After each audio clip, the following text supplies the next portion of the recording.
He has arisen. Wait, no. It's like this. Roll back the stone. And he's not there anymore. He's behind it. That's one of my favorite parts of the whole Bible. Is when they roll back the stone. I just picture these people rolling back this giant stone. And then there's nothing in it. There's nothing behind there. Happy Easter, or whatever you celebrate. This is our Easter stream. It's just an open stream that we do for the holidays. Not that different than any other day, really, but just more festive, I guess. Bring your food, your drinks. If you don't have anything to do for Easter, that's kind of what this is for. The orphan Easter. All right, let me see these comments. Merry Easter, Jeff. Yes. I hope everyone has a great day as well. Frank, you are just going to have to get over it. The bunny ears was too low resolution. It was too blurry. It looks sloppy. I can't have that around here. And yes, if I had them, I would wear them.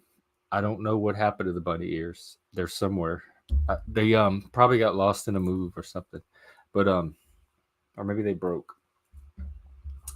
Otherwise, yes, I would be wearing them. So I tried to find some beads, like spring colored beads that say spring is here or on its way and Jesus is back. And there was nothing behind the rock. All right. What are we doing today? Let's see. I'm going to peek at the news. I don't really care about it because I think Jesus should come before any of that today. Republicans slam Biden for proclaiming Can we just have Easter? Oh, wait. Easter is Transgender Visibility Day? Are they trying to hijack Easter? No, come on, guys. I thought they already had a day of visibility. What's... Must there be trans drama on Easter Sunday?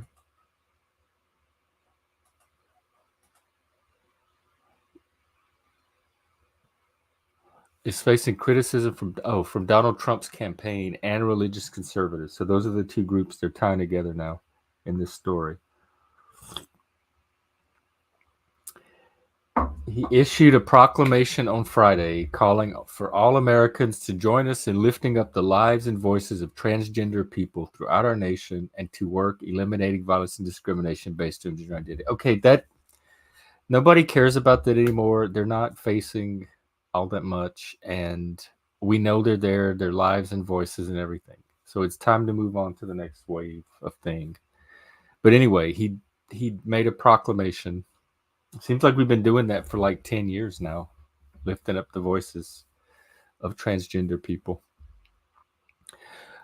But on March is it because he did it on Good Friday? No, I think that's nitpicking. He didn't do it on Easter Sunday. Yeah, this seems like just culture war stuff. What is it kind of like making problems when there's not really any? So because Biden on Good Friday said to come together and lift up transgender people, they're saying that some Trump supporters and some religious conservatives are raising a stink about that. That was the top headline, and to me that's hardly even news. There was a shooting in Indianapolis that seemed more important than that. Netanyahu might have a hernia. And the Pope Francis Easter address called for a Gaza ceasefire. Okay, that's the update.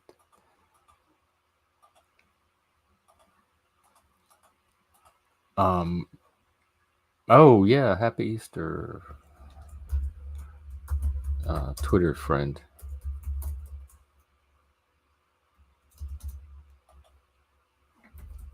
Let me find him a GIF. Oh, I like this one.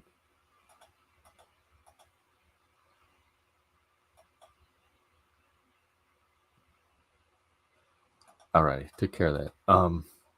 Oh, and I have to promote on social media to let people know we're here. So I'm gonna be doing multitasking. Happy 2024 second birth. Okay, wait. Let me figure this out. It's I'm not as good at numbers as I am with words, letters. I'm hyper literate, but not hyper numeric. Happy 2024 second birthday. Did he? It's the second birthday that's throwing me. Did he have another birthday was Christmas. Oh, second because he rose. He was like born again. Okay, yeah. Oh God, I'm so. Oh, I feel dumb.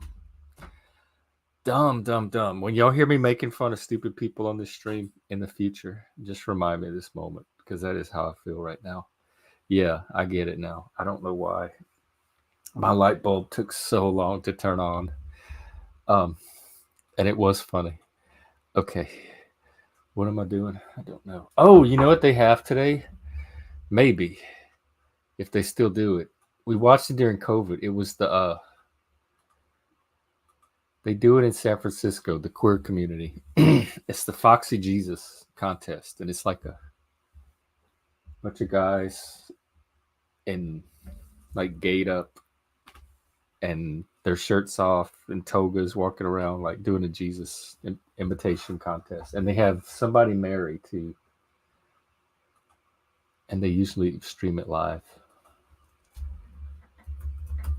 Who was Mary?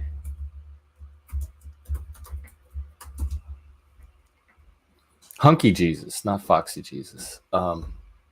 Foxy Mary and Hunky Jesus. That's who they are. Okay. And it looks like they are having it this year.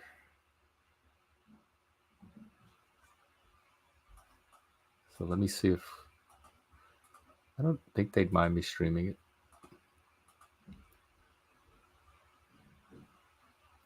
Oh, maybe they're not streaming it. Well, they have the one from last year. Anyway, I'll put that as a potential. I'd rather have guests. Easter is like growing up, it was after Christmas, it was like the next big holiday for a kid because that's when you got to wait on the Easter Bunny. The holidays that had magical creatures and beings behind them were the most fun, and they brought you stuff too, like Tooth Fairy, Easter Bunny, Santa Claus. Those were the holidays that like kids wait like anticipated and remembered. Hey, Dahlia, happy Easter. 4th of July was fun because we got to do fireworks and stuff. So that was fun as a kid, but not fun like no, but I'm just saying like the magical things. Like as a kid, I really thought that there was this fairy that flew by my bed every time I lost a tooth and put money under my pillow. And except I caught my mom one time, I busted her. I was a little older. I don't know what age you stop losing your teeth, but I was like closer to the end of that window, so I was a little older. But I was every time I lost a tooth, I was always excited, and I always put the tooth under my pillow. And the tooth fairy always left some random amount. Sometimes it was dollars, a couple of dollars. Sometimes it was like $1 and some change. Sometimes it was quarters. It was whatever my mom had in her wallet that day.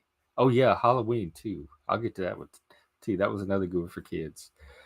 And so it was always this random amount of money depending on the tooth. And I never knew what the pattern to the tooth fairy, like what determined how much money she left me. But I definitely believed it was a fairy. And one morning I woke up and I was so excited to see how much money. And I pulled the pillow up and the tooth was still there. And my heart sunk. I didn't know what I had done to make the tooth fairy overlook me I had done everything you were supposed to do and everything I had done all those other times. And for some reason, my teeth got rejected that day.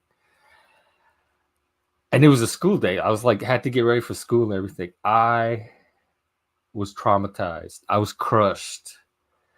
I remember in the bed, like I started crying and screaming, Mom, Mom. And she ran over and she's like, What's wrong? What's wrong? I said, The tooth fairy didn't leave me my tooth. And you could kind of tell, like, I didn't know body language. I still don't, but I could kind of tell, like, sense her react to something. And she says, Oh, I'll be right back. And I'm like, okay. And I'm laying in the bed in tears. And then she comes back in a little while and she's like, just lay down. It'll be okay. And she had me lay down back on the pillow. And as she was like comforting me, I could feel her hand going under the pillow, underneath my head. And then she says, let's check again. And then we lifted the pillow up again. And all of a sudden there was some money under it. There was like $1 under it. And she's like, oh, look, you just didn't see it the first time. So it was bad enough that my tooth got rejected, but then she's going to gaslight about, like, I didn't notice $1 the first time. But I felt her hand put it under there live. And I said, you put that under there. And I was happy that I got the $1, but I was like, I still felt cheated. Like, this is not adding up, and y'all are trying to pull something here. So I'm not 100% satisfied. And so she admitted, she goes, sometimes the tooth fairy gets very busy and they asked the parents to leave the money for the tooth fairy and she had forgot. But the tooth fairy asked her last night to leave it and I believed her.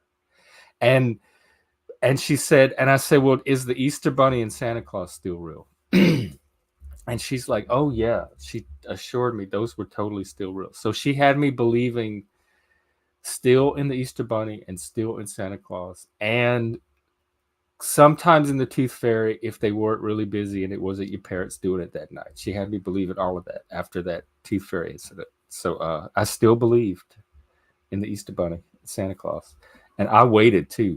I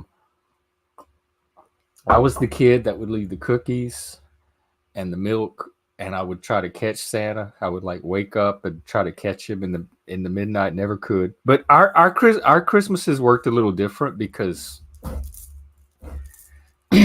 like when she remarried my stepfather and we had stepbrothers, there was like 6 of us. It was like a Brady Bunch family: the mom, the stepdad, and 6 kids. And so, almost every year, Santa would somehow miraculously pass on Christmas Eve. And the way it would happen is every Christmas Eve we would go out to dinner. And I remember on the way to dinner or back, we would listen on the radio because they would give the report on the radio of where Santa is. And I believed all that was real. Like they were really tracking it. Was it NORAD or something? And we would go out to dinner and we'd listen for Santa on the radio, and it was a big deal. And every time we got back from dinner, somehow the presents were under the tree and Santa had passed. And usually what happens is they would tell us to go wait in the car, and then my stepdad or my mom would forget something, and they'd go in the house to get it, and they'd be there a while, and then they'd come back out with it. And that's when they were putting the gifts out. And at some point, what happened was my stepsister, they used to keep the presents in the barn across the street at my grandmother's property. And we played in the barn all the time. I don't know how we missed those presents. But one night, like at midnight or something, my stepsister saw my stepdad coming out of the barn with the presents. And she confronted them, and they told her not to tell. And so she came straight to us, and she told, I have something very important to tell you. And she told me, and she even framed it as Santa's not real. She didn't just say like, sometimes the stepdad helps with the presents. She's like, I have some bad news to tell you. Santa's not real. And that is the moment my childhood world shattered. It took me days, I'm sure, to recover. Oh yeah, the tragic story. I guess it's another tragic Santa story. It's a bonus on Easter. it took me days to recover from like the reality that there's no Santa. Stop it, Frank. And that all that childhood magic was like put on by your parents. And I was flattered because it meant they loved us and they cared enough to pull off the magic, but at the same time, I lost something that day. Like there's something as a child that's intangible that you get from believing that in the reality of a Santa Claus. There's just a magic. And if religious people tell me that they get something similar out of believing in God, I don't want to take that away from them. I support that. Um, if I could have kids, I don't think I really believe this, but I want to say it so I can see how it sounds. If I could have kids believe in Santa even longer than they do, because at some kids, at some point I want them to wake up and quit being stupid. Because that's my complaint about all the conspiracy theorists. Sometimes the believing and the make believe goes on a little too long, and I don't want them in it perpetually. But at the same time, you want that magic to prolong as long as possible. The extra present from Santa. Um, and another thing that should have been a tip off, and we bought it, is because there were so many kids. There were 6 kids. They weren't going to wrap individual presents for all 6 kids. They were both working parents.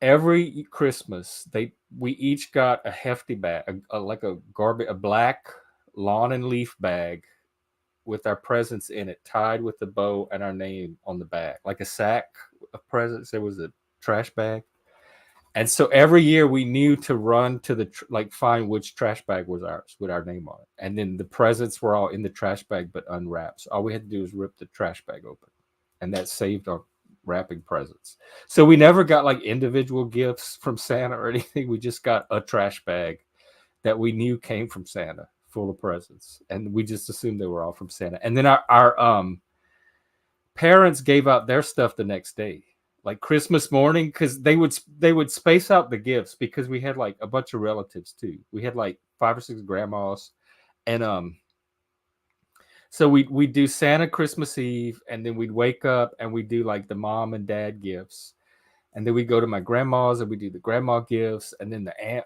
and the cousins would come over, we do their gifts, and then we had my dad's on a separate day. We'd go do and do gifts there, and we had like the great grandmas on another day. So Christmas lasted like a week, and it was just constant going to houses and getting gifts. So as a kid, we just didn't know what we did to deserve all that. I bet he didn't tell.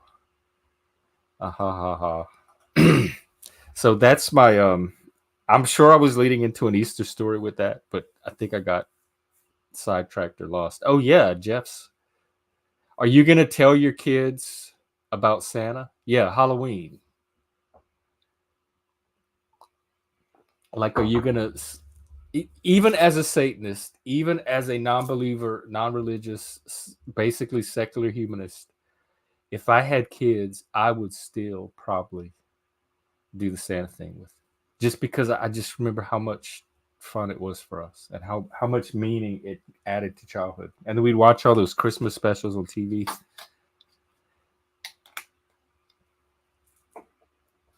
Um,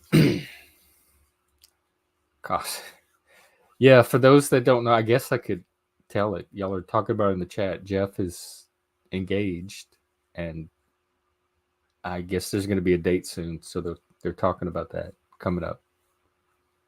I wish I could say it was a panel wedding, but it was a they knew each other in real life for a while. Oh,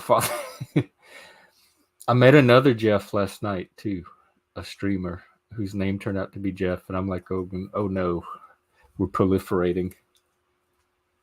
Are you doing it on Halloween, or are you gonna stream it so the Satanists could be there? I could be giving some of that Halloween energy to your future. You have one of your baby teeth. How does that happen? Do you have a dentist? Do they know about it? Yeah, see, Dahlia, that instinct that like because it was given to me, it's hard for me to not want to give that to any kids of mine. But maybe if I wasn't raised with it, then I guess that's a good example. We talk on here about nature, nurture, and culture, and the influence of like being raised with something like Santa versus not. Does it change the type of person you are, the way you see the world, or your values, etc.? Oh dang! Well, we're gonna have to do. Can we stream a bachelor party for you? We have to do something special, especially if it's Halloween. You know we're gonna be doing some Halloween shit anyway.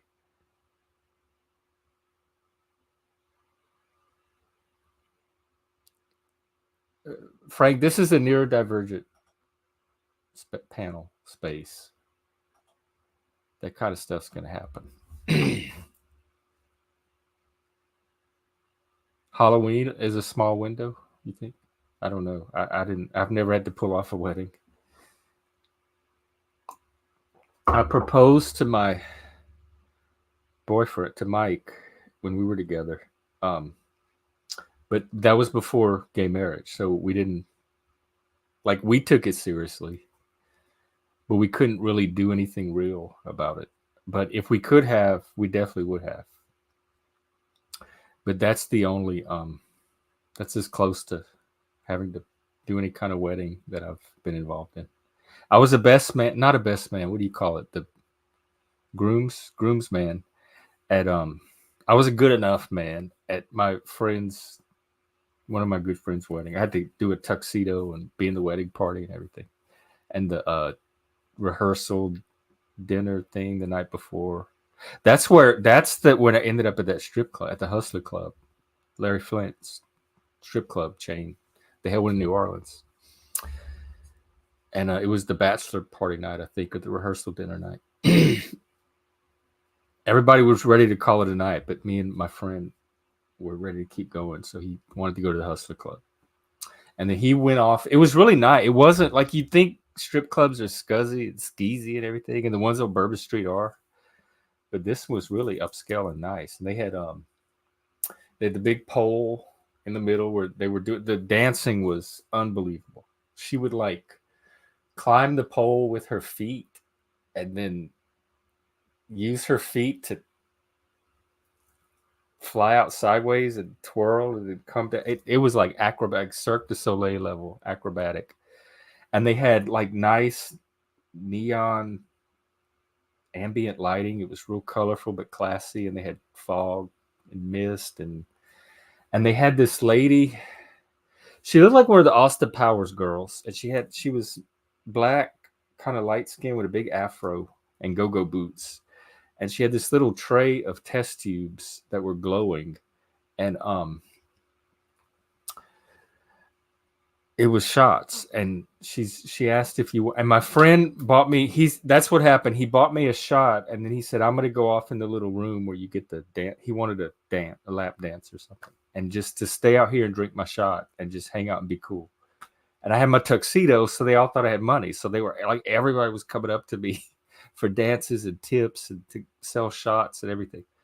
So I bought the shot from the girl, and I thought she was going to hand it to me, and I was going to get to sit because I don't drink, I don't shoot my shots. It's too much alcohol all at once. I sip them. So I wanted to sit there with the test tube and sip the shot, and she wouldn't let me have it. And she stuck it in her breast, and she's like, "Oh no, baby, you got to drink it out of here." And she had it in her breast, and she like poured it into my mouth, and I had to just like swallow it. It was coming out of the test tube that was stuck inside her boobs. So that was an experience for me anyway. And and then I just waited for my friend to come out, and then we left. So that was my strip club story. There was another strip club on Bourbon Street that I had gone to much earlier when I was younger, way younger. And but it was one of those trashy ones, and it was expensive, and I didn't even want to go. My straight friends wanted to go, so I was tagging along with them. And it was not a good experience. It was what you would think a New Orleans strip club would be. So the Hustler was a nice contrast to that. So anyway, this is supposed to be like Easter celebration. This is the stories that happen to be coming out. So if y'all have any other topics, we had talked about Foxy Mary, Hunky Jesus, but I don't see that they're doing it live this year. They have the ones from last year.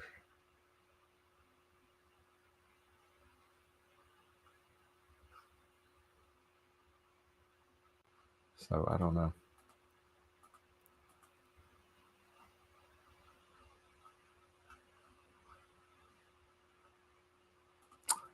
I guess maybe not the Hunky Jesus. We could do one of our own. If anyone wants to come up and play Hunky Jesus for us and Foxy Mary, this would be the day for it.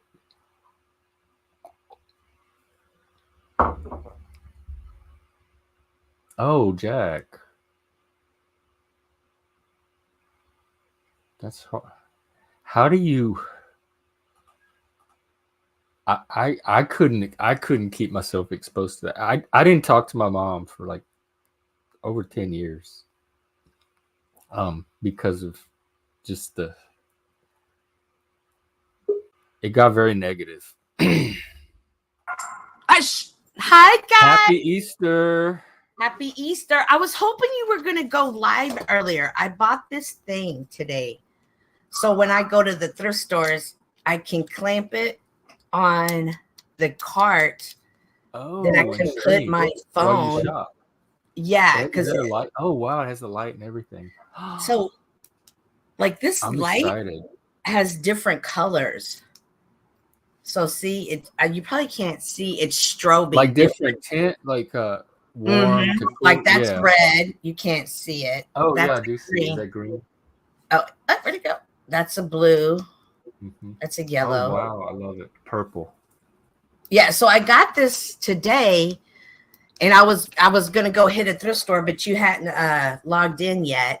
And I was like, but so when I'm off on Fridays, because I'm off on Fridays and Saturdays, we can do something. Either I can go to Walmart or the grocery store, and I bought this thing for you to use for your show.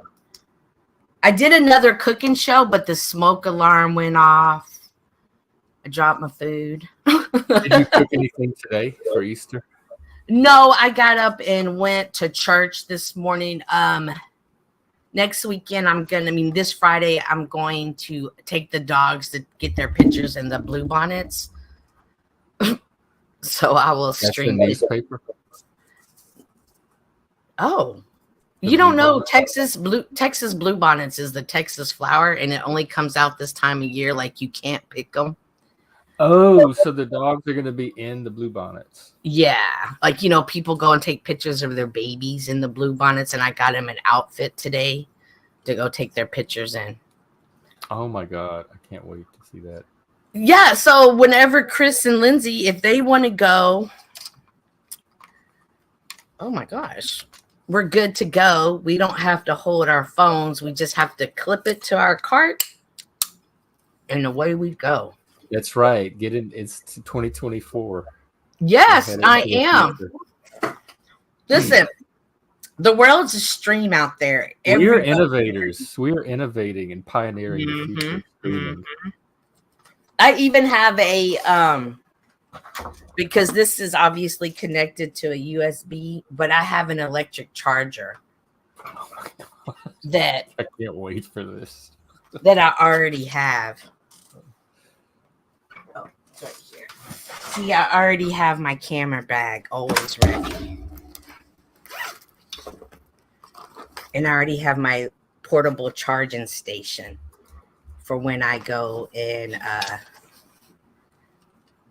stream live at events and stuff. I look like I have cargo pants with wires coming out of all of my pants and stuff. People always like, what are you doing? I'm like, don't worry about it. Don't worry about it. I don't think this is going to fit in my little cargo bag. Are you worried they're going to report you? No, I know everybody. Dogs come and sniff you. No. You could stream it. We could have Joe Cool on the scene, our Paul enslaved. Oh, Yeah. Oh, She and does, Frank. She did. She did the what was it you were showing off the other day? Your kitchen thing?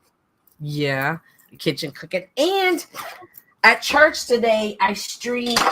We had the handbells come and do an Easter Oh yeah. song, and I recorded it, and I'm gonna upload that here in a little bit to show how we do. Because someone was saying that churches don't have bells anymore, and I was like, "Oh, that's so not The bell true." choir. Mm-hmm. Mm-hmm. They take that very serious too, by the way, I guys. love how you're bringing the real life into it. Well, you were really the inspiration behind that because Oh. a lot of people are tired of the metaverse fighting. It is very draining. I'm still kind of nervous about, like, I was embarrassed when the smoke detector went off during my cooking stream, and then I kept dropping stuff. It humanizes you though. Right. And it's content. It's entertaining. Yeah. So this is this contraption. I said, ooh, this will be perfect for Jeff. I can't commit to during the Sunday through Thursday because that is when I work. But Fridays, I don't want to do anything in public on Saturdays because I feel like that's too many people out and about. But on Fridays, we can do whatever you want. We can come up with something. Either Chris, Lindsay, and I can go thrifting, or we can go do a Walmart haul. Like I had to go buy hangers today for my dogs. Oh my god, I would love some people at Walmart on the stream because that's what some of these streamers remind me of anyway. Some of the Walmart people. That would be perfect. Yes. Okay. So we can get a data comparison. Okay. Yeah. And I was noticing, like, I very rarely shop at Walmart, like, but I needed to go get some hangers today. And I didn't realize, like, even though it says one thing on the shelf, the price is not the same at checkout. What? Did you fuss? Well, I was going to, but I didn't. But like every single thing, because I was making a mental budget in my head of how much. And when I went to check out, everything was at least 12 to 15 cents higher than what it was. Like from tax or? No, from the regular price. Like something would say $7.47. And then when I would ring it up, it would be like $7.90.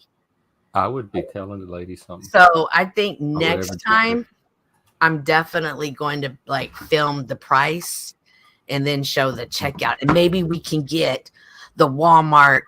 Because if I have to scan my own stuff, am I going to have to price check my own stuff too? Like at this point, I need to be invited to the Christmas party at Walmart. I need to get my stocks at Walmart. Yeah, I need to get my discount. Mm-hmm. Yeah. I'm hitting the stage where I might need some eyeglasses too. I need to go get new glasses. I need to go to Sam's. Sam's is closed today. I couldn't believe it. Yeah. Jack, in general, I tend to stay away from people that seem unhealthy or treat me negatively or dysfunctionally or abusively. But as a kid, I've always had that instinct when things are healthy and when things are not, and how to move to the healthy, like find the healthy people. Just stay with them. Yeah. Delia, you're right. You can't unfuck people. Mm-hmm. You're definitely right, Delia. I'm going to start paying attention more to the prices because I was like, one of the ladies in my church, she's always complaining about the gas. Like they say one thing and then when she checks it, it's not. And she goes back in and yells at them. And I always thought, gosh, you're overdoing it. But after today at Walmart, I was like, no, she's onto something. What?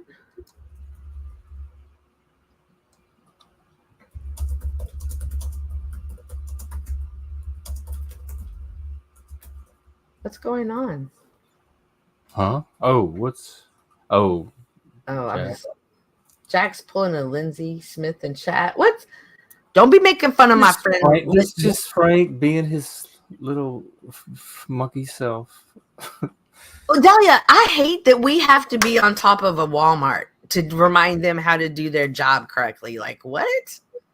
I don't expect a lot for like I remember some of the first Walmarts and when it hit our towns, and I've always had a very minimal expectation of service at Walmart. Like I just set my expectations when I walk in. The only thing we're gonna fight about is when they try to check my receipt. Oh yeah, and they opened up a. Okay, I call it gyros, but I think they're euros. The gyros. Yeah, they opened up one of those in Walmart. It was pretty amazing today. It was the first time I ate there. That does sound good. It was really good. So, but I wanted to pop up and tell you that because I'm so excited. But I have to get ready to go to work now. But I'm going to Easter. Yeah, my job doesn't care. We're 365 days a week. 365 days. Compensate you. No, I just remember that Easter doesn't count as a national holiday, so we don't get time and a half or anything.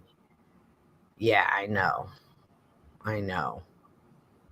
Yeah, but I'm gonna upload the bell choir here in a little bit, but I just wanted to share this with you because I'm excited.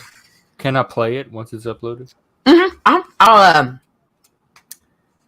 I will come back and I'll put it in the private chat for you to drop the link. All right, give me a second. All ready? Bye. Yay! Our Easter guest, one of them. Hopefully one of a long line of many. I haven't put it on social media yet. I'm still let's see. Perfect. Let me pop that up.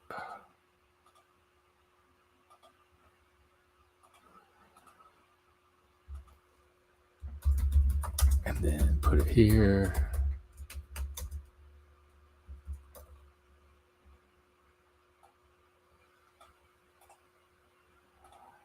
And then throw it in the Discord and we'll be good.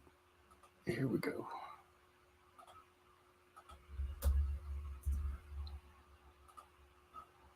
All right.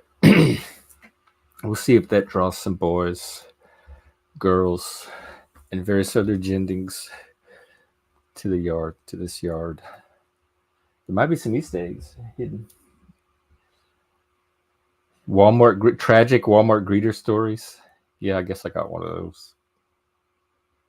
I had just moved back from Austin, Texas, and I really didn't want to move back to my town.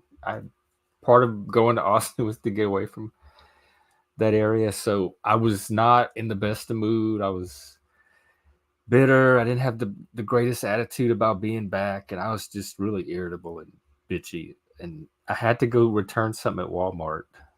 And when you return things, they check your receipt on the way in too, which I guess that I get because they want to make sure it's coming from the outside. You didn't take it off the shelf. So she was real nice. This little nice old lady, curly white hair, and I walked in with it was like a shirt or I don't remember what it was, and I walk in with it, and she says, "Oh, good morning. Hey, is that a return?" I'm not proud of myself, y'all. I let loose on this lady. I guess I needed you know how like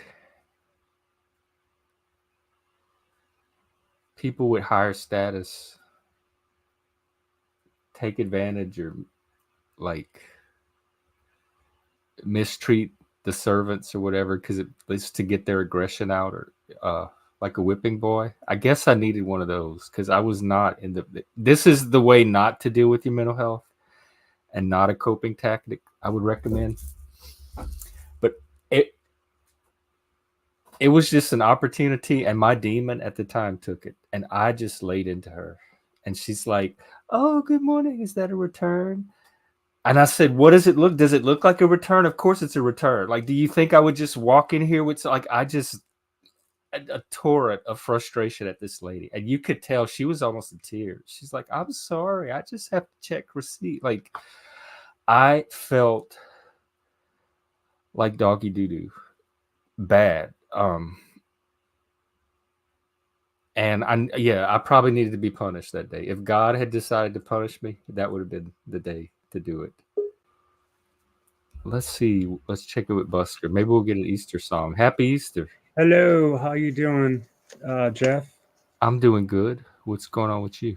Nothing. I was just hearing what you were talking about with the situation you had with the cashier, and I remember working the cashier, and yeah, I understand like how you feel bad because like, and unfortunately, the people who ream into you or just don't like or just say something stupid like, "Is this a return?"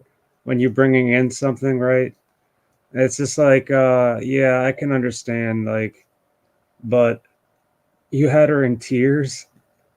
It almost they didn't deserve it. My whole thought was like after I saw reaction was she didn't deserve. She didn't do anything to you. She didn't deserve that, Yeah, and you were an asshole. And I still feel like one when I'm retelling the story. But it's so easy to take shit out on like service workers, grocery workers, cashiers, baggers, McDonald's workers. It's just so easy to do that. you know And what would make you like, feel was better? it like punching down from the top? Yeah, I think I don't know, man. Like in my mind, I think that maybe if you went back in there and you saw her again, you could apologize and just say, "I had a real bad day." I think that would make you feel better and make her feel better too. If I could, I wish we had the ability to replay our life that way. If I had to do it again, I would walk in there, and when she greeted me, I would give her the biggest smile and thank her and let her help me with the receipt or whatever and make her think that she was very valuable and brightening my day and doing a good job. And I would like give her that feeling. Yeah. No, Well, right. I'm not that heartless of a I mean, son. like, I mean, like, apology goes a long way, man. That's all I'm saying. Yeah, I guess they can with strangers. I'm not big on apologies myself because I just want the thing to not happen again. So instead of apologizing, just help me figure out a way that I don't have to worry about it happening again. And that's going to be better for me than any apology. So when people come to me with apologies, I'm like, those are nice, but I don't know if that's going to solve the problem. How are we going to guarantee that the thing you're apologizing for is actually solved? Well, you could say it'll never happen again. Sometimes that's hard to guarantee. I understand. I get in moods myself, my friend. Did you I do anything for Easter? Did you cook Nah, gumbo or pock eggs? no, nothing. I don't do anything for holidays anymore because I really can't leave my house, and nobody's house is handicap accessible for a wheelchair, so I don't do anything. My brother brought me over some brisket that he made, so that's kind of cool. That sounds good. Yeah, I mean, like I don't really see my brother because he lives all the way out in Western Maryland, like 100 and some miles away. But when I see him, it is nice, and he brought me some food, so that was cool. Yeah, definitely. And how about you? I mean, I guess you don't celebrate Easter. You're a Satanist, you said, or somebody said. Yeah, but this I feel like this is Jesus's day. I don't even have my Baphomet up today out of respect. It just feels like disrespectful somehow, like not the day to have him up. That let Jesus have his day. And Yeah, so you need a Jesus thing to stand up, and then you could take him down and put the Baphomet back up. I do need a Jesus. I thought I looked for some flowers or something Eastery to put there, but I couldn't find anything. But I just didn't feel right about putting Beth up today. I feel like this is the Christian's day. This is Jesus's day, and let me support that. Well, don't you know the Easter Bunny died on the cross for our sins? You know that, right? And he dropped a lot of eggs. Well, that's good. He has the coolest eggs, that's for sure. That There was you one go. of my favorite parts of Easter was dyeing the eggs and then Oh hiding. yeah, Yeah, that was And awesome. the Cajuns have the tradition of pocking, where it's like a little game. You hit each other's eggs, and then one of them breaks, and then you get that person's egg.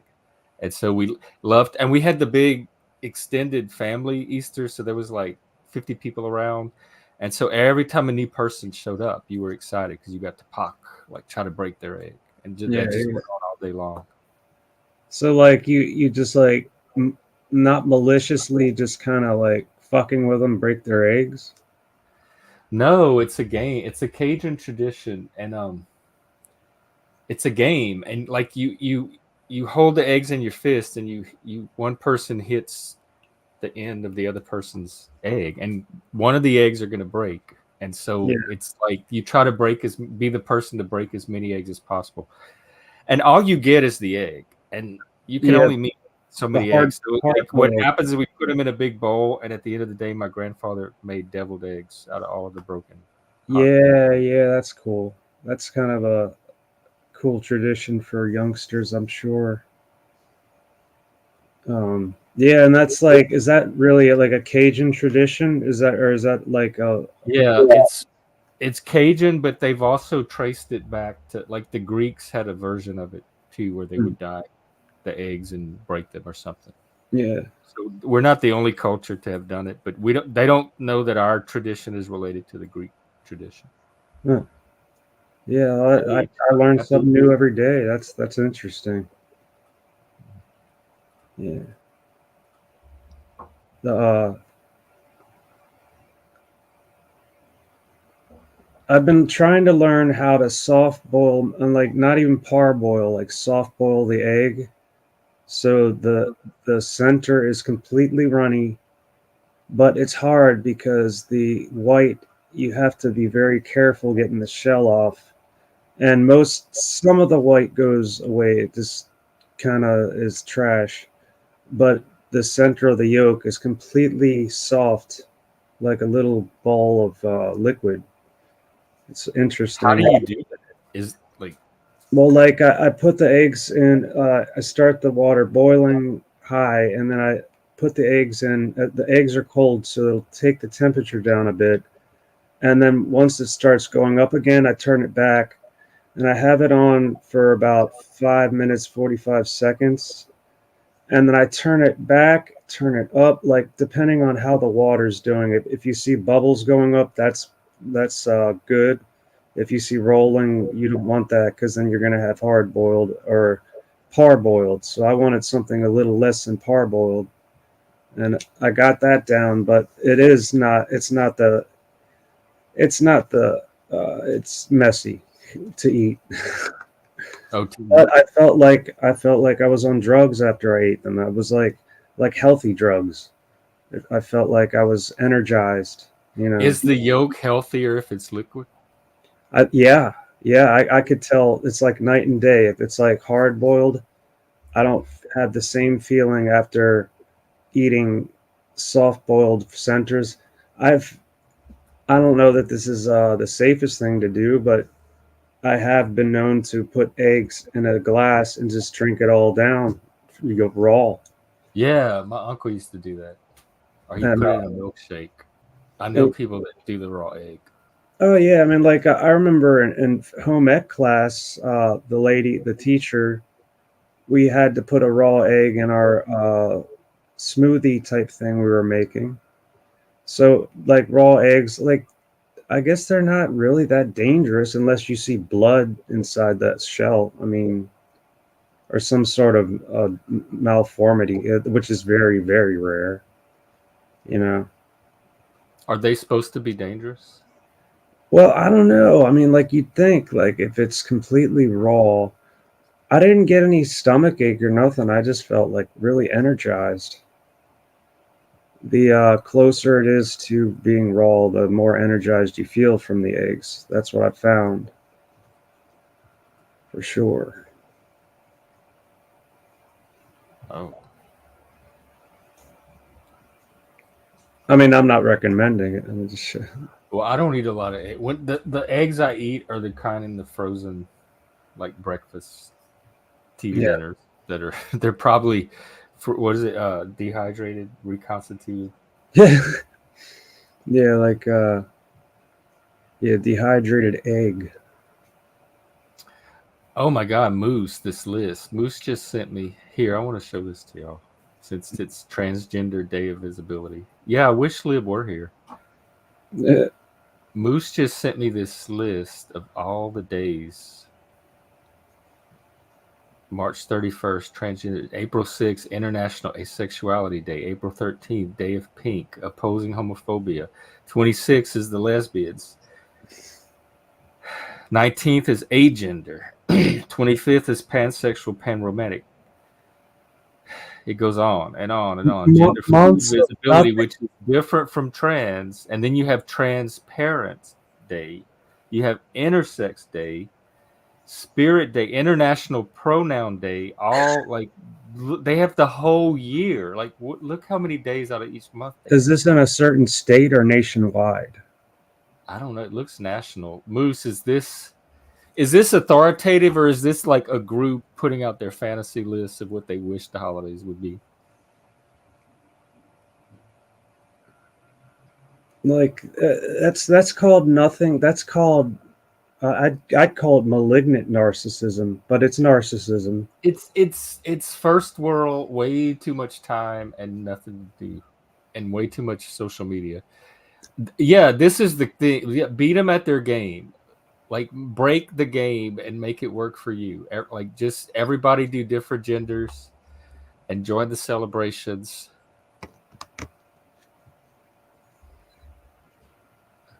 No, because I don't.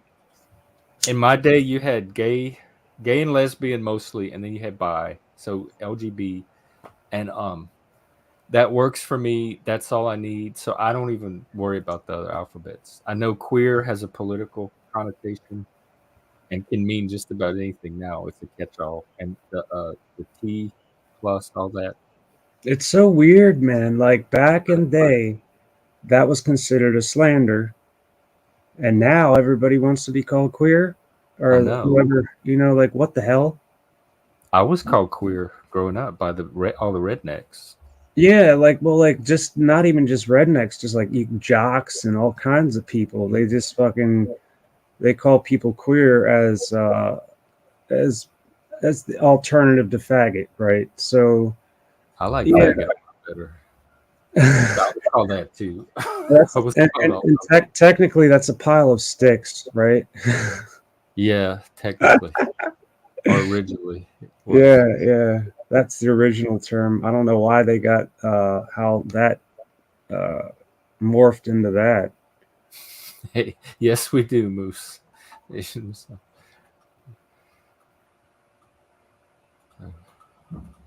Well, right. If they can make their holidays, we can make ours too. Troll Day.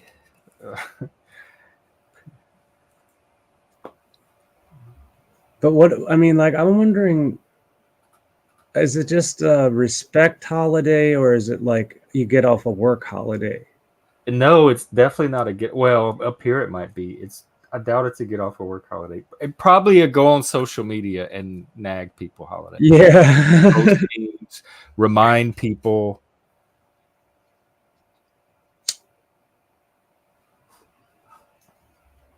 I had shit. Was it on Twitter? Let me check. There was something.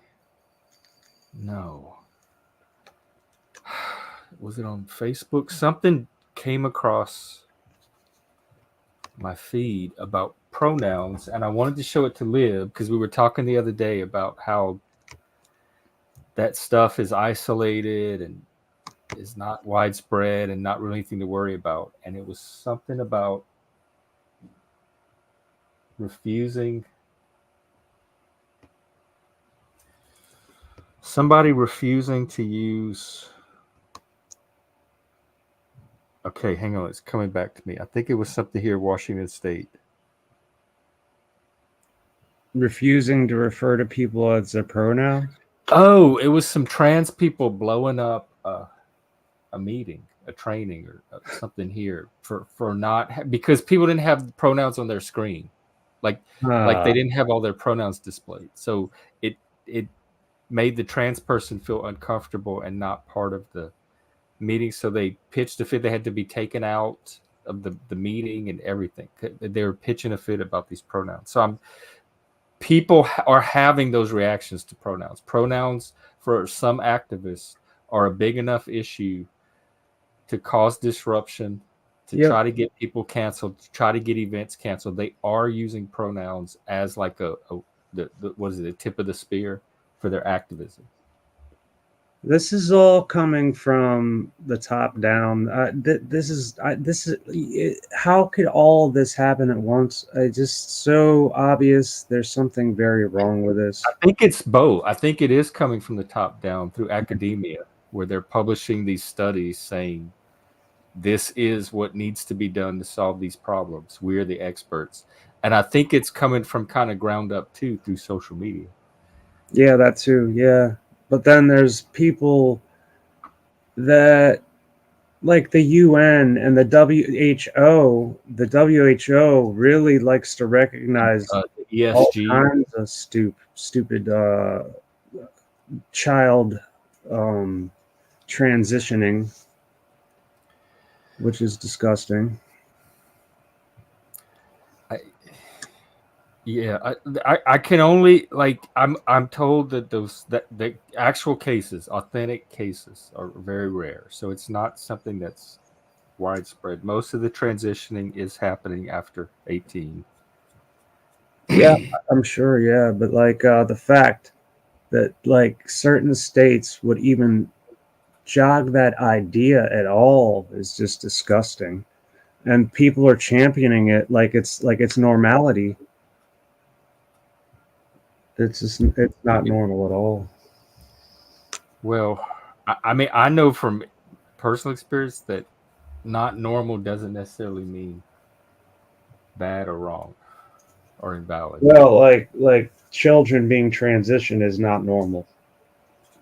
Yeah, and I really wish Lib were here. We're somehow finding a way to talk about trans communism even without Lib, but my understanding is it's rare. The child transitioning is still rare. Well, I know that, but like the social media and the mainstream media, the fucking legacy media, all that shit, they like especially the left wing ones, they champion the shit, and it's just like, okay, so feed that to real liberal fucking leftist parents and just lead it into their life. And it's people are dumb enough, they're so left wing that oh, maybe my child should be. It's like that thing. People are like that, man.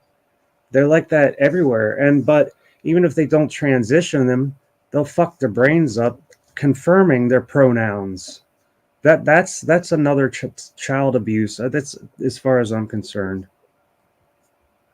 Like parents championing their children's fucking. People say that about the pageant moms and the what do you call it? The celebrity mom, the tiger moms, the celebrity parents. Yep. They're just as bad. They're just as bad. What's the trans child? What's his name?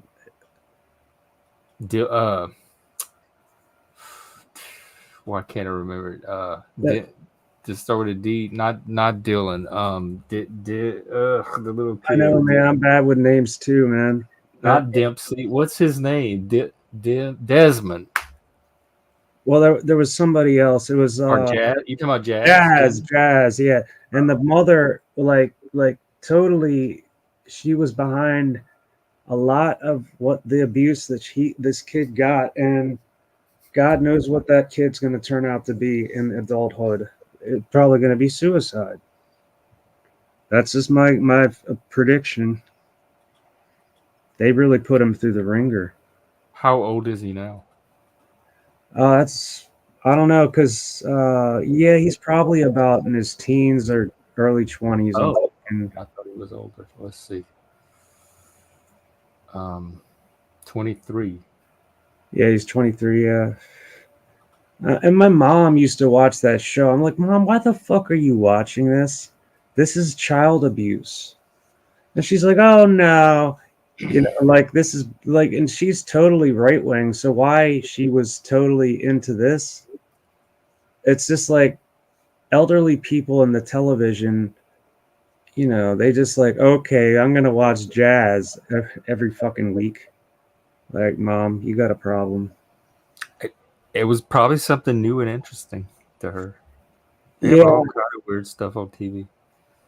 and also, fucking weird, man. She's at a church she's not at a church. She can't leave the house because she's bedridden in her house with my dad there. And she gets on her tablet and she's connected to an upper New York church, which is not really a church. It's just like wherever they can set up. And the co-pastor is suicidal, and he fucking scared the shit out of my mother trying to jump off a bridge online. Like, on the tablet you could see it. Wait, he tried online. He tried to jump off a bridge in Well, he front of didn't try to jump, but he was threatening to jump. That's what I meant. And he did that several times, and it stressed out my mom, who has cancer. And Stressing about me. I don't even know the guy. That's fucked up. but like, this guy, he's like transvestite co-pastor of this church. A suicidal transvestite co-pastor that tried to jump off a bridge live in front of the. Yeah. I mean, like, he doesn't really put anything into, he doesn't contribute anything but banging on drums, and then sometimes talking about just stupid. You can't understand what the hell he's trying to say. But the pastor, it's himself, ripped my dad off for $7,000 to get him a new Hammond organ because his Hammond organ was broken. In the meantime, I had a broken instrument he would not help me with. What is that? Why did he go to your dad? No, my mom talked my dad into it. My dad just goes along with whatever my mom's like a religious chameleon all through the decades. She's been a Jew for Jesus, a Pentecostal Christian. She's been a Catholic, and now she's whatever this is. And these religions are just fucking stupid. I know, but like, some people find, what would their life be without it? That's their. I know my mom. I have to give my mom. I can't give her shit about it anymore. I'm gonna stop that. But and like, when you can't talk to your mother when she needs to be talking to this person or another freak from up in New York. They're all freaks in this church, man. I'm telling you, they're all freaks. They're really. Well, if that one co-pastor's anything to go by. Yeah, like, he's I don't know. And also, fucking, my mom gets on Amazon, uses my dad's card, buys him a bunch of women's clothes, and has it sent up to New York. Can you believe this shit? And my mom's supposed to be Christian. First of all, let's get something. Do you live with your mom? No, I live by myself. This is all happening remotely, or at least Okay. Wow, she bought your dad women's clothes, or for herself? No. This trans pastor. She bought women's clothes for the suicidal trans pastor. Yeah, and had it. I'm like, Mom, you know what you're doing? All you're doing is feeding the problem. This guy's just mental. He's fucking. And she bought an organ. Yeah, and she bought an organ for the actual pastor, who is kind of he's a 4'7" little twerp. What denomination is this, by the way? That's a good question. Some viewers may want to know. That is a good question. I put it in the back whenever you're ready. We don't have to put it now, but whenever you're ready. I'm ready if you are. Yeah, I'm gonna mute. I'm gonna mute and call my mom and ask what denomination they are. Okay, and it's like 2 minutes, and I'll change my settings right quick. You're all All right, hang on. All right, we're gonna watch the premiere of Cynthia's Bell choir. not Carol from of the Bell, church. but Bell Choir. Let's see. I'm excited. Okay, here we go. Bells, bells. I did it. Bells, I edited bells, super quick. Are you ready for this? Happy Easter, everybody. So those are the bells. Like they take really good care of them. They wear gloves. They polish them. They got candy. I took one.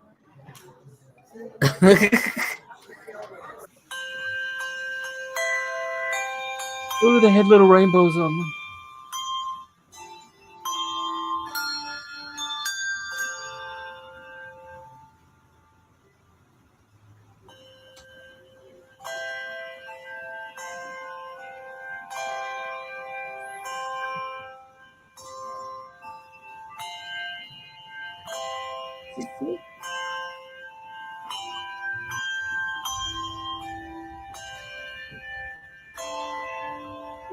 Right.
Amen.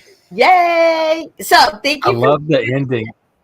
So, are you saying that one of those hands was yours? No, I'm definitely not in the bell choir.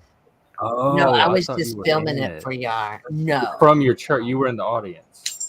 Yeah, that was from my church. Okay, I feel that was not. I feel very like spiritualized and That's good. It is peaceful to hear that the bell choir. That was up in the attic of the church, and they were cleaning out the church, and they were thinking about just getting rid of them, but you couldn't see her on screen, but she was in the pews leading it, and she took it serious, and she alone has spearheaded creating this bell choir. I think they've been doing it for 5 years now.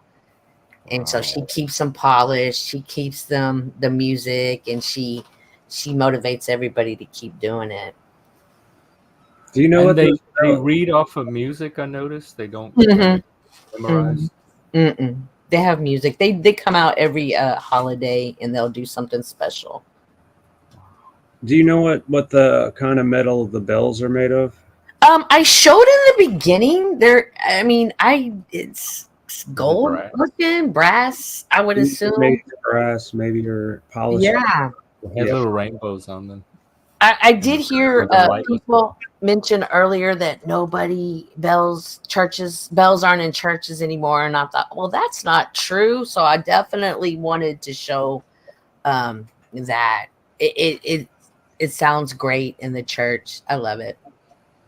Well, I hear the church bell ringing all the time. The Catholic church down the street, I hear it. Mhm. But that's not that's a big bell, not the little bells. Yeah. But I wanted to show y'all that there are churches that still have the Happy Easter, that still have the bells, and it is a peaceful, calming sound. It truly is. Yeah, definitely. I'm gonna get back to work, guys. Thank you so much, Jeff. I forgot you were working. Okay, yeah, come play with us throughout the day whenever you want. Alrighty, bye. All right, take care, Cynthia. Bye. Be more. See ya. Break room. Yeah, that lady's nice. I like her. I've seen her up here a bunch. Cynthia, yeah, and she has her own channel too. Let me put that in the chat. And she's starting to do more and more streaming. She's doing like real life streaming where she shows you parts of her life. She cooks, she waters her plants, that kind of stuff. She's gonna go shopping with Chris. I started a new stream on my live on my channel with this person that goes by Censored Mom. And I think I caught part of your I think I caught part of it. I saw you had her on as a guest. Oh, cool. Yeah. So like yesterday and the week before and next week, I think. I can only hope that something crazy happens this week that we can talk about. Well, are you talking about in real life or on the panel? Just like current events and like past events and a lot of the bullshit, And I have not gotten any streams pulled, and I have talked about CV plenty. Yeah, I haven't either, and I am surprised. So, well, I think it's probably the semi-big channels that get pulled, but the big channels don't get pulled for talking about it, period. Like Jimmy Dore, he talks about it all the time. But whatever. Frank, stop. Okay, so like only happy stories? Shit. Those are harder to dredge up. I think some of our stories were happy. I have a kind of a sad story from when I was a kid and Easter. I remember going to this thing where all these kids in a field had to run and collect all the candy they could, and I ended up with zero candy. I remember you just couldn't find any, and no, I just couldn't. They were all grabbing it. I was just too small, and they were too quick and fast and older, so they grabbed it all up, and I couldn't grab anything. I was just like so bummed out. What did you do? Like, how did you end up with candy? No, I didn't. See, this is where probably from my parents, but not from this event. Not from the thing, but did they got you at least something? Hopefully, I want you to come away with something that day. This is where not necessarily the woke, but the left, progressive left. Like if society was to the point where like everybody got whatever candy they got, and some people didn't get candy because they were too smart. So then I would say that there does need to be some way to step in and help the people, like make sure everybody gets a fair shot at getting the candy. But I don't think a lot of things they apply that to. Well, like at the time, like these were kids that were older and stronger than me, and they could run around and grab everything. Yeah, it's unfair competition, and there's got to be a way for like to include kids like you to give them either do like a separate candy hunt or have the parents exactly, but supervise or do it at a different part of the field, have it for kids or something. Yeah, but this was early 80s, so give the kids some candy no matter what, whether they find it or not. At least pass out candy for the kids. Yeah, early 80s, it's just like everything was all different. Big Yeah. time. I always enjoyed the Easter egg hunt. We never thought to hide candy. But we had the eggs with like sometimes the dyed egg, like the real eggs that you dyed, but sometimes they had those plastic eggs that you could take open and put stuff in. And Yeah, sometimes yeah. they put stuff in those eggs, and they had the golden egg where whoever found it could turn it in and get like $10, like the big prize. Yeah, like the plastic eggs, I remember we hunted around for those, but like my mom and dad's grandkids, they my nieces and nephews, they had Easter eggs filled with change. Mm, So like that was kind of cool. Never any bills or nothing, but just change. that would be kind of cool. The plastic ones were easier to find and harder to hide. The Yeah, real eggs were easier to hide and harder to find. So I always liked those better. especially if you dye them all dark green, you could hide them anywhere outside. Oh yeah, that's true. I'm surprised we didn't think of that. camo, camo the eggs. Oh, I would love some camo eggs. I Yes. wonder how you can get away and do that. I don't know how Probably you have to can do paint that. them, or if they have decals or stickers. Yeah, decal. Look. That's kind of cool. Camo Somebody's eggs. got to have camoed Easter eggs by now. Yeah, sure enough. Ooh, that's a nice one. Here, I'll show some images. Now that I I like think this back one a to lot. it, like some of the dye would leach through the eggshell. I wonder how healthy that was. Some people are just painting it, like freehanding it. Oh yeah, yeah. That's pretty Ooh, I like and I that's a wonder nice one. I'm Like the guessing they don't sell them unless they have like a local thing. someone put an egg in a lip. That is clever. Did it get found? I don't even know if I would find it. I don't know if I like hunting or hiding better. I always like both. Um, Yeah. I don't know. I could do either one. I like it all. And now as an adult, I would want to go back and do like nighttime laser tag egg hunts or paintball egg hunts or something. Like take it up to the next level. Obstacle course egg hunt. There you go. Like What if roll on the ground or like get on the ground, like act like it's like some sort of military training. yeah. Yeah, that would be a way to do egg hunts. All right. Well, we have ideas. As long as you don't smash the eggs as you're trying to find them. When you're on your knees and elbows trying to scoot your way across the grass. Oh, right. That's tomorrow, April Fools. We got to think of something. I'm always usually like the butt of the April Fools joke because I never remember it, pay attention to it. I'm very easy to prank, but we got to think of a way to. I'll hopefully I'll remember it's April Fools, but I'll try to keep my wheels turning throughout today to try to come up with something. Yeah, it's got to be like something that would fool anyone, right? Well, P.F. Jung supposedly has some big announcement tomorrow that he swears is not an April Fool's joke, and it's the biggest announcement ever about him and his channel. And so I have that on my mind, and I want to believe him when he says it's not April Fool's. So I'll see what the big announcement is. I will prank you tonight after midnight. Okay. I'm excited. I can't wait to see what it's going to turn out to be from all the way up in Canada.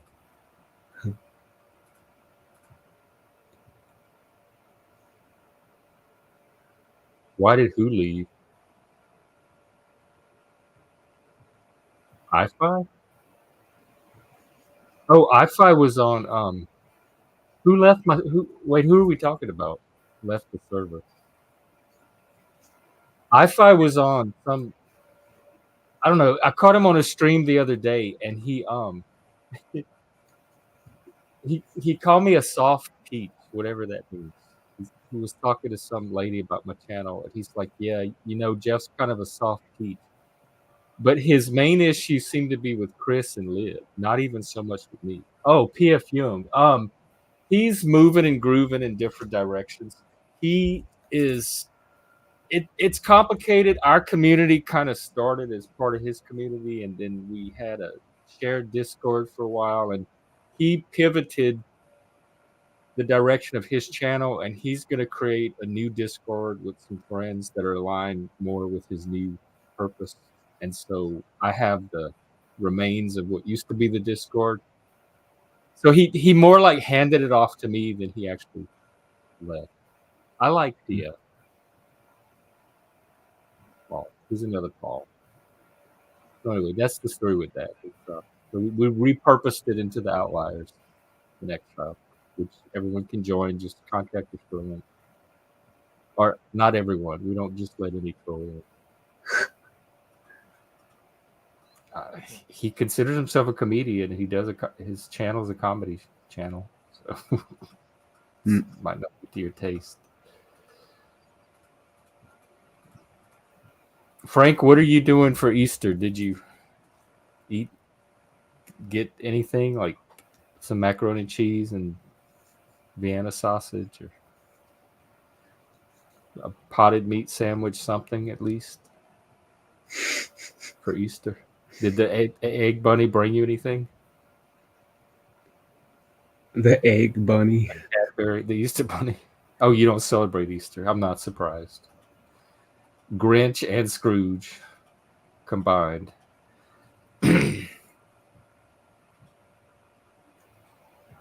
Frank was asking me about Easter song. He's like, there's not Easter carols like there are Christmas. And I remember Peter Cottontail hopping down the boat.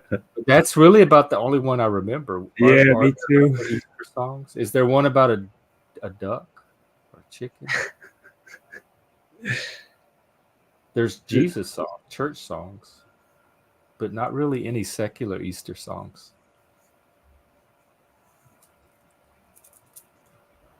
The Egg Fairy.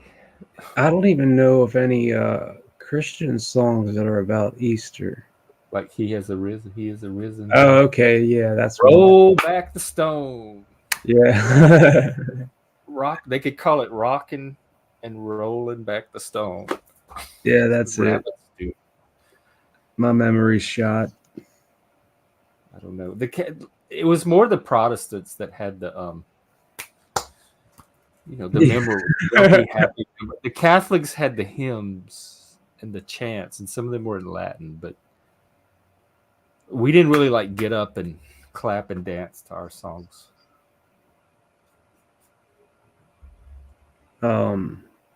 Yeah, so I called my mom. They consider themselves Pentecostal. Yet, yet the pastor, the main pastor, calls him Bishop something something Pastor Ernie. Bishop something like that's he's got like a whole fucking line for his title. And it's just like, dude, this guy is a rip-off artist. He ripped my dad off, and you don't seem to care because you fucking made it happen. Because the Pentecostals, there's different strains or brands or something. Well, I had a good friend who is there's like the United Pentecostal, and there's Assembly of God, and there's I went to a Trinity Assembly of God. Yeah, back when I was a kid, that was a kind of a normal Pentecostal church, but I don't think any churches are normal. But the Pentecostal thing she's following, I just don't see it as anything. I think they're just con artists. Maybe so. I know I'd see those preachers on TV growing up, getting people to send in money. What's the guy, one with the big eyebrows that would send you a little prayer cloth if you said I thought that was so dumb. Who is falling for this? He lived in a mansion. He drove a limousine, or rode in a limousine, I guess. And who was sending him all this money to? It was so obviously a scam for me, but there were so many people sending him money for these little prayer cloths. Yeah. Robert Tilton, that's him, yes. And the other one, Austin, Joe Austin. They were just so. And then I grew up during the Jim and Tammy Faye scandal, where that actually was as he went to prison. Like that was an actual scandal, and the Jimmy Swaggart thing where he slept with that hooker. And Man, there's the Christians were doing all. They were doing all the outlawing the back in the day. televangelists are like that. They have a real bad rap sheet because of what they've done. Like the most recent one, I forget his name, but I think he's of Indian descent, and he does the same rigmarole of Like fucking. Red Dot India. No, it's Christianity. This supposedly, but he got caught doing something unsavory. So it's all kinds of stuff. But I'm a Satanist. If I get caught, I can just play it off. Shit. Yeah, I think I subjectively have noticed. I know Christianity is on the decline, like statistically, but subjectively, I've noticed a big decline, and it seems like the amount of religiosity that I noticed from growing up. And it's becoming woke. I know that woke is becoming the new religiosity, and it's Exactly. coming from the left. They're worse than the Christians ever were.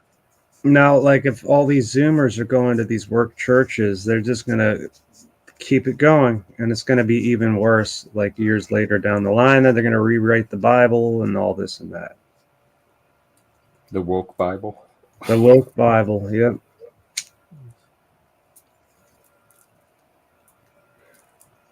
Yeah, that's. I don't know how you have modern Western society and culture without the Bible. It's so it's you can't just take it's like a Jenga block. You can't just take the Bible out of and still have your tower stand up. So they're gonna have to like make their peace or accommodate themselves somehow to the Bible and the fact that it exists. Trans Jesus. You don't know his gender. Well, apparently he was a male. I think that's what they say. Assigned male. Oh my God. Observed male. I say observed male, but they say assigned male because it makes a political statement.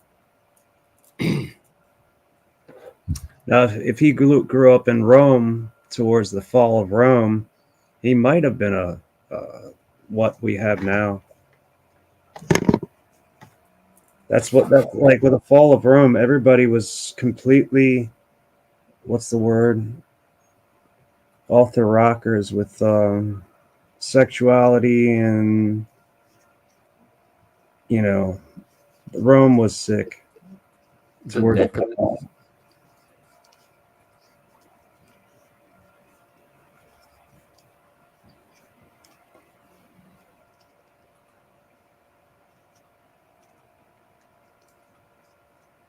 You there? Yeah, I'm here. I'm checking on social media at the same time. It looks like it's a nice, quiet, gentle Easter. Yeah. You ever heard of the Pope's audience hall? And it borders half the head of the snake. Is the audience hall is like a snake head. What the Pope, the Pope? Yeah, and like it's on. What is it? Like a YouTube or a Zoom call? No, it's real. It's out in. It borders Italy and the Vatican. Half the head is in the Vatican, and half the head is in Italy. Oh, you talking about the architecture? Yeah, it's like it looks like a snake head, and on the inside it looks like two fangs, where the Pope sits in between the two fangs. And yeah, it's real. It's not. Yeah, I think that's a case of, what do you call it? Where you see Jesus in the toast. Shit, it's Slipped my brain. It came out. They built it in like the 60s. Onomatopoeia. That kind of might have something to do with it. They built it what? In the 60s. The architect. The Pope's audience hall. Yeah, like I don't know if you can share pictures, but that's kind of interesting. Yeah, I just had it pulled up. Let me this Yeah, is like the outside and the inside, you can definitely see it's a snake head.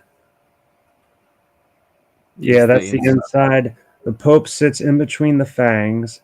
You can see the eyes, like in the. Oh my god! Snake head, and just the out. See there, and there's the outside. Yep, exactly. Yeah, it's even got a little muzzle. Ooh. Yeah, that's weird too. They have this thing. They call it Jesus exploding in a nuclear holocaust or some shit. That's Jesus exploding? Yeah, it's supposed to be Jesus. Oh, I thought it was demons, like the Pope holding back all the demons. No, that's supposed to be Jesus. Little guy? And his face is melting. If you can get an up-close picture of that, that's Jesus with his face melting. So, okay, this is I really that can kind of turn my mind around about a lot of stuff. I mean, I wasn't sharing. Yeah, so this is face melting Jesus. Yeah, like the there are even closer pictures, but such a surreal picture. They got the beefeater in the Vatican.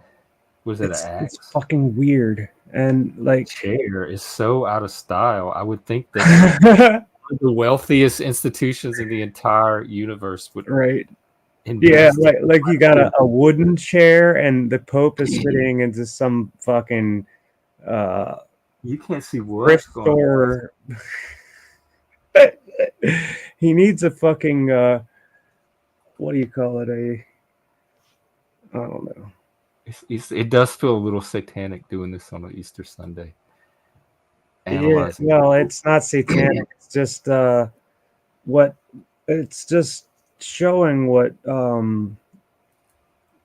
Catholicism in Italy is. Whether they know it or not, it's sick. Wait, so if they intentionally made it a snake, they'd have to know it. Otherwise, it's just. Oh, I know they did it on purpose. Conference hall or something. There's no doubt that they fucking did it on purpose. Audience hall. Here we go. I want to read the history of it. There's even plans for it. If you look on images, I think you can find the plans for the building, the blueprints. It was completed in 1971, and it was 71. That's it. Yeah. On land donated by the Knights of Columbus, Pierluigi Nervi. Oh,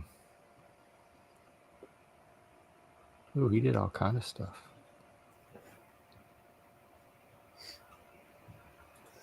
So you think he intentionally made it a snake and didn't tell them, and they didn't notice until after? No, dude, there's no way they would build something like that. Or they deliberately like, hey, we want to hire you, but we have this snake we want to create.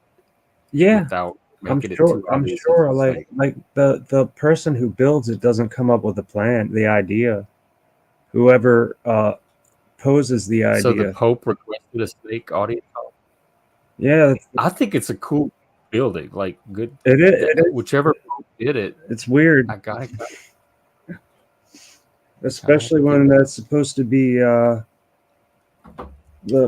Pope's audience hall. I mean, and he's sitting between the fangs, and that's just. I would just like my only concern is that chair. I'm more worried about the furniture and that it's outdated compared to that hall. It looks even older than the hall and more. Yeah, the hall was 70s, but it didn't date as much as that chair did.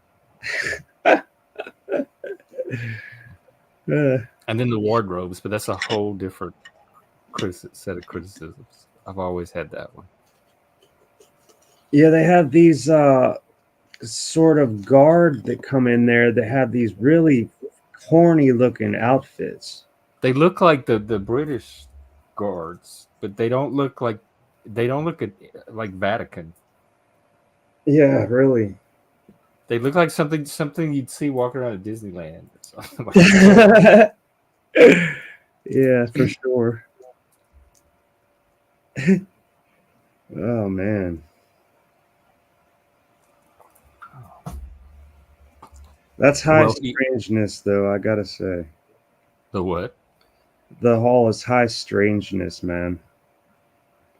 There's something really off.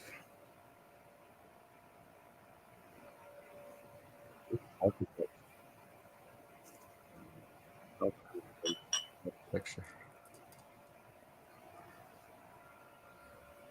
I But I think guess yeah. Jesus is back for another year, huh? Until they do it again.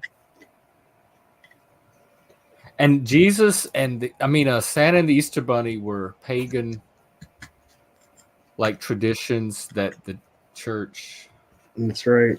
incorporated into Well, Christianity. maybe not so much the church. I don't know that the church incorporated it, but they do entertain it over the years, over the decades. Like to make it easier to spread, to make it more appealing, so that. Well, Jesus has nothing to do with Santa Claus.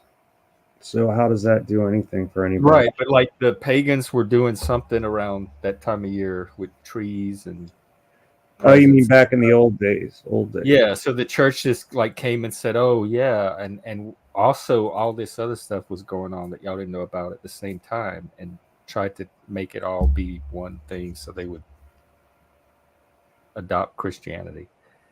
And then same with Easter, it was the like pagan fertility festival, and they said that it coincided with the Jesus story, so they made it all one thing. It's kind of weird. Because aren't there some like pagan traditions that still celebrate? What is it? Yule, and what's the Easter holiday? I don't remember. But there's different pagan holidays that coincide around the same. Some of them coincide with the Christian holidays, and there's some pagans that celebrate the pagan parts, but not the religious parts. Mm. Like Christmas is a rebirth of. It's like a winter festival where the solar year starts to turn around and lengthen, and then the Easter is a fertility festival celebrating the return of spring and fertility. Yeah, that's when everybody wants to get laid in the spring. I think all the leaders are on their last leg. The Pope is old, Biden is old, Trump is old. The half Congress is old. Mitch McConnell, Dianne Feinstein. All right, so I'm gonna mute this. I gotta hit the head real quick. Okay, sure. Oh yes, please mute for that. Appreciate it. All right. Well, I'm enjoying my Easter, just having a nice, relaxing day. I did say y'all can come and eat your Easter dinners with us if you want, and I haven't eaten yet, so I may go throw a microwavable something in there and come and have it on the stream, just to pretend like it's a holiday, doing something for the holiday. In these streets. I like it. Is that Tommy? Upon himself to start with the feet. Hey, wait, what? I know there's something about washing the feet. In fact, if I remember as an altar boy, did the priest get their feet washed? It seems like there were certain days of the year where we'd have to do, like altar boy was pretty regular. Each mass was the same. So you just learn the one ritual, and then it's the same at all the masses. And then the main Sunday mass had a little bit extra stuff because it was a little longer. And then they had the way of the cross at some of the masses. So you learn like the basic foundation, but there were certain holy days throughout the year where that particular mass would do something a little different. And it seems like there was there a washing of the feet involved somewhere? I know, like, he'd burn incense at Easter Vigil and Christmas midnight mass. And Easter Vigil, I think, was when they would put all the they drape all the statues in purple. They'd cover up all the statues, and then on Easter Sunday they unveil them. And he had the big old what is it? The censer, the brazier, the censer of incense, and he'd have it outside on the sidewalk on the side of the church the day of Easter Vigil, and the altar boys would have to show up early. And it was so that was Christmas midnight mass and Easter Vigil were like two of the most exciting days of the year for the Catholic Church. And so you'd show up for Easter Vigil, and I think they were both at midnight. I'm not sure. I know that Christmas mass was, but I heard they made it earlier now. But anyway, midnight mass, you were staying up for hours. And he would have the big incense thing on the sidewalk, and it was it was like this big brass bowl, and it had the chains on it that he would carry and shake it with. And he'd have the coals burning, and then he'd go grab the incense when it was time, and he'd throw it on those coals, and it would make that church incense smoke, whatever blend the Catholics use. And it smelled so the washing of the brain. That's cute. It smells so good. In fact, I had little incense cones as a kid that I would buy at the drugstore. I had a little incense burner because, for being an altar boy, I liked the incense so much that I wanted some that I could burn in my room for myself. And then he'd take it in the church, and it was time, and they would swing it around, and it would like all the smoke he'd walk around the church in different parts, and he'd shake it, and the smoke would fumigate the church. Yeah, that's Catholic that does that. Yeah. Yeah, they it has to be, I guess it has to be kind of really traditional to see that. You don't see that at, well, my mom's old Catholic church. None of that happened there. They had a church in Louisiana in the city. We were like a little small country church, but the big city had a church that would once a week they would do the Latin Mass in Latin. I think they still do it. It's one of the few churches in the country that still does the Latin Mass. What are your favorite places down in Louisiana besides New Orleans? Yeah, I was gonna say New Orleans. Just the places from my memory, like Lafayette, Louisiana is Lafayette. That's the center of Cajun culture. So that's kind of like the Cajun capital. So I have a lot of memories from there. And then closer to Texas, they have Lake Charles, which is where my people live now. And it's a little more country western, although there are some Cajun elements. And so like South Louisiana in general, like that whole area between Lafayette and Lake Charles before you get to the basin. Yes, and they have the Cajun tribe. Yeah, and Eunice, that's kind of a small. Yeah, I grew up outside of Eunice, a little tiny village, and Eunice was the big city where they had the grocery stores, they had the public library. My mom would drop us off at the library. We'd get our library books. And where that Cajun, the Liberty Theater is now, they do. Yeah, I've been there. That was our movie theater. That's where we would go see our movie shows. And they converted it into a Cajun dance hall. And and downtown Eunice, they do the Christmas lights every year. So Eunice was like that's where everything was happening growing up. And we were in a little tiny city a few miles outside of Eunice. And my mom worked in Mamou, and we did the Cajun Mardi Gras every year. And Ville Platte was the county seat. Those are all areas known for Cajun music. Yeah, and Masonic Cajuns, I don't know about all that. I know they had the Knights of Columbus, Casey Hall, and they had the Cajun dances. Because the church hall in our little town would do Cajun dances on the weekends, and everybody would go to the church hall, and that's where I learned the Cajun two-step. They had the Chanky Chank band playing. My grandfather had an accordion, but he didn't really play it regularly, and me and my sister would dance together to the music. It'd be Cajun two-step, and that was like a weekly tradition growing up. It grew out of the Fado tradition from the early Cajuns, Yeah. where they put all the kids to bed, and then the adults would stay up and dance and party and cut up. Do you remember what kind of accordion it was that he had? Was it like a 1-row 10-button Cajun accordion? It seemed, as a kid, it seemed big and complicated. It definitely had a lot of buttons. It's like a typewriter keyboard, kind of. Okay, so that's the big, like a keyboard accordion. Mhm. And on the other side, there's a bunch of buttons. Yeah, like maybe down the side it had piano keys. Or he didn't let us play with it, but he'd take it out sometimes and play it. And then he had friends that had fiddles that would come over. But Mark Savoy, who lives outside of Eunice, oh yeah, he's the one that makes the accordions from hand, homemade. Dude, I've got like fucking 6 of them sitting in my bedroom.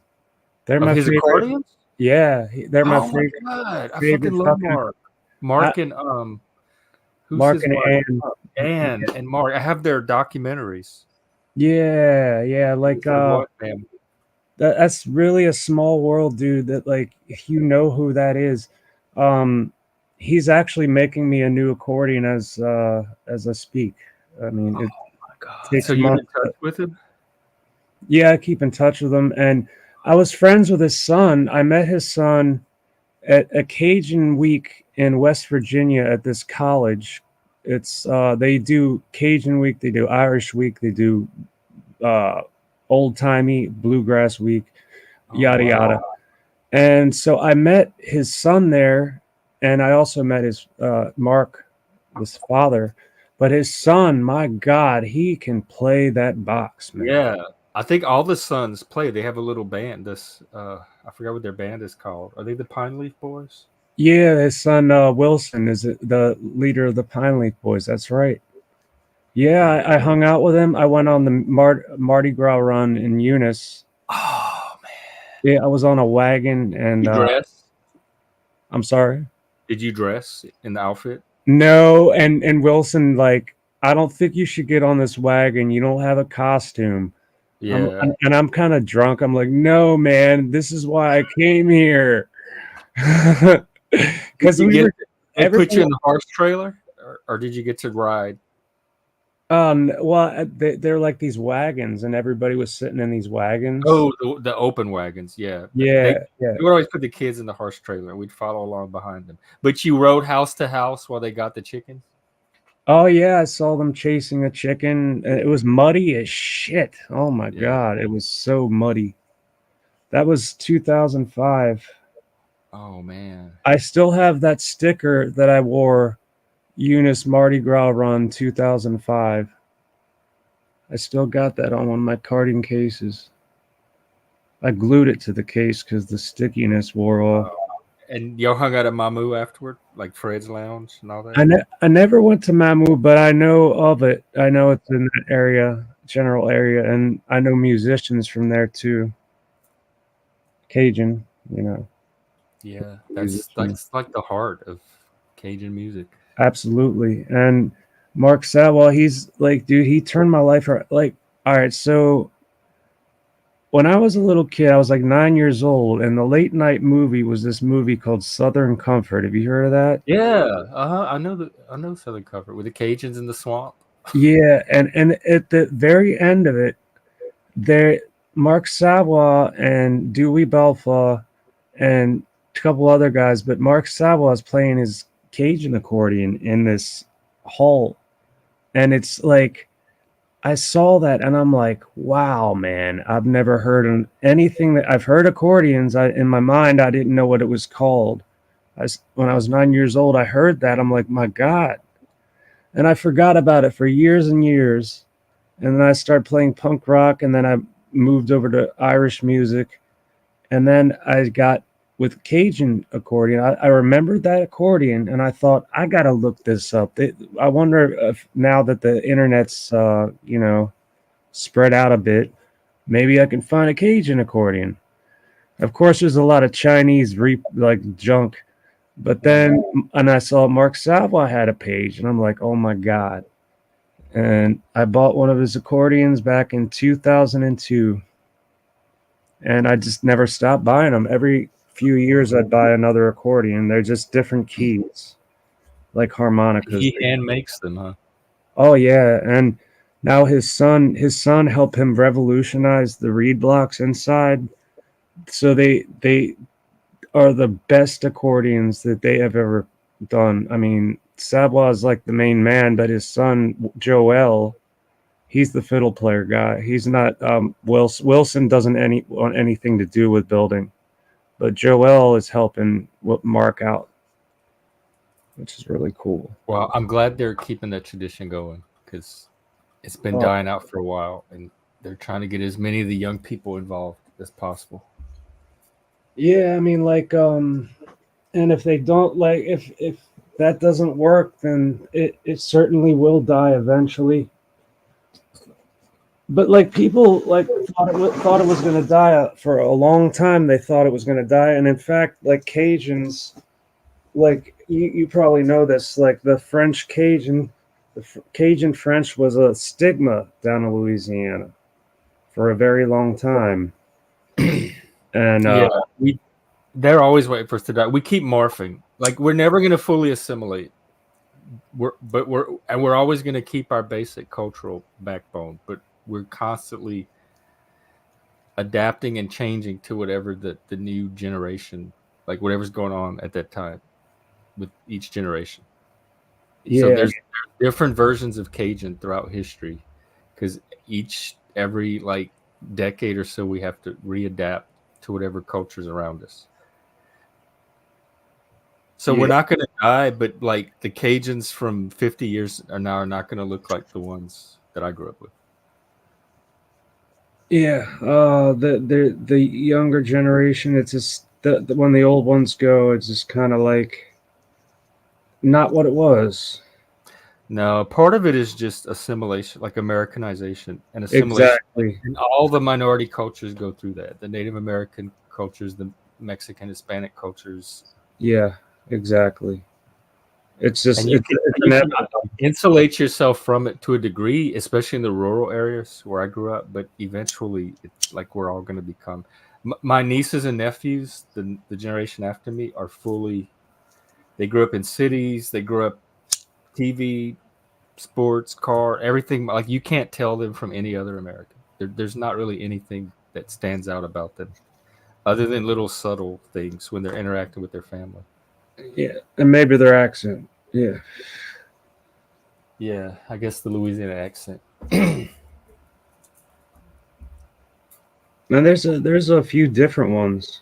And Mark Savoy, he sounds like he's got an accent, but he's the kind of Cajun I grew up with. Like my people talk like him.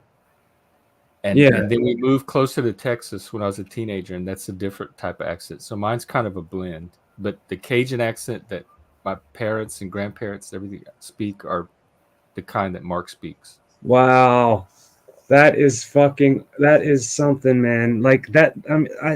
My whole entire life, like half of my entire life, I've been playing Mark Savoy's accordions, and I've been in touch with him since 2002. And I'm waiting for a new one, man. Like I said, man, his new boxes are like top. Tell him to have him on your stream one day, or tell him to come on. I don't think he'd want to be, man. He's not like he's so anti, like yeah, he's anti-city. I have his documentary. He did one. There's one called Mark and Ann that's really good. Yeah, I think I've got that. In fact, I have it. I think it was only on VHS, and I think somebody transferred it to DVD for me. My VHS player is busted, and it wouldn't hook up to this TV anyway. Now that I think about it, unless I had some sort of like. I wonder if it's available like streaming. Let me see, because I don't have a DVD player on my laptop either. I think that might have been made by Les Blank, who made. Oh yeah, I have all the Les Blank stuff, and who's that other one? Pat Meir did a lot of them. I have his too, and Zachary Richard. Yeah. Oh, there's Dance for a one. chicken, all kind of stuff. There's one that showed like both the Zydeco Creole and or all three Cajun The black. in this one documentary type thing that Les Blanc did, and he videotaped it all, and Mark was in that. Like they did that back in like the 70s or 80s. That video. I love Les Blanc. Was Mark and Ann a Les Blanc documentary? Yeah, I believe it was. I believe it was. I'm trying to find a streaming copy. I think some of those things it's hard to find streaming because of the I don't know. I don't know that maybe it not popular enough, or it'd be kind of hard to find. It'd be a rarity to find that streaming. But if you find it, send a link my way, man. I'd love to It have that. looks like they might. PBS might have a copy of it. I'm gonna do some research and try to find it because I wouldn't mind seeing it again. We could even show it in the Discord one day. Yeah, totally, man. Yeah, I'll do that.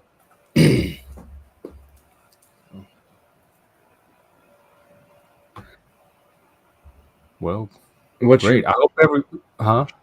I was just gonna say, what are your plans for the rest of the day? I was just gonna do like open a stream for Easter and see if there's anybody that maybe didn't have place to hang out or family or something and wanted to hang out here. I hope everyone else is having as good of an Easter as I am. I've really enjoyed this so far. Cool, yeah, man. It's good to be here. I got nothing else to do, man. It's like at this, streaming is the only thing I really that's the only way my only contact to the outside world at this point. How long have you been streaming? Since like 2023, I think I started trying that, but I didn't know what I was doing. Mm-hmm. But I started getting on panels in 2023. That was all new to me, and it helped me quit drinking because I didn't want to get drunk and get on panel. Oh, It like I got on the panel so much that was my my it was like that, and I smoke herb, and that's good enough to that used to trigger my wanting to drink, but now it doesn't. It's just that I got on panels so much that I just did not want to drink on the panels, and there were times that I did. That was like before I quit, but it helped me quit. And also well, MS holds the whip, and you know collar. That's the boss. And an MS hangover is like your whole body is neurologically fucked. It's not a headache at all for me. I don't get a headache. I can't walk, I can't do this, and I can't do that, and I pretty much stay in bed for 3 days, and that I'm done with that. I'm trying to exercise so my that it just makes it not worth it. exactly. I mean, like that. I'm done. I'm totally done. I didn't need AA. I just got this disease to whip me. I don't need to go in here. You know what? That would trigger me to want to drink going to one of those fucking things, dude. I swear to God. It's just like, it's to me, that would be, what's the word? Anti-productive? I don't know. Whatever. That's interesting that streaming is what helped. That it has the potential. It did for me. I mean, like, cause, but I don't leave my fucking house, and Mm-hmm. it is what it is. But like, yeah, I don't really have a life at all. But online, I can, talk to people. And granted, strangers, but I loved when I was busking downtown. My favorite part was just talking to people that would stop and talk to me and were interested in that accordion, and I miss that so much. That totally went to hell after BLM. There was nothing but crime after the BLM thing, and then all of a sudden, all these pub or bars I used to play in front of shut down. That's Fells Point, and Because of the BLM. yeah, that started it. And then all of a sudden, everybody wanted to. It was all kinds of craziness going on, and then all of a sudden, people were getting mugged in Fells Point, and that wasn't a common thing to happen, although it did happen. But it was like an uptick, and yeah, and at the same time, my MS was getting worse. By 2020 onward, it got worse and worse, and then now I really can't walk without a walker, a rollator, not a walker. Either those rollators, they're much easier. But like, yeah, it just kind of coincided with the demise of my disease. But I'm really pissed off because if the government didn't push all this, this is all like a big plot to take over the entire planet. It's so obvious. And it's not by the United States, it's the UN and the WEF and the WHO. I don't think they don't put in the.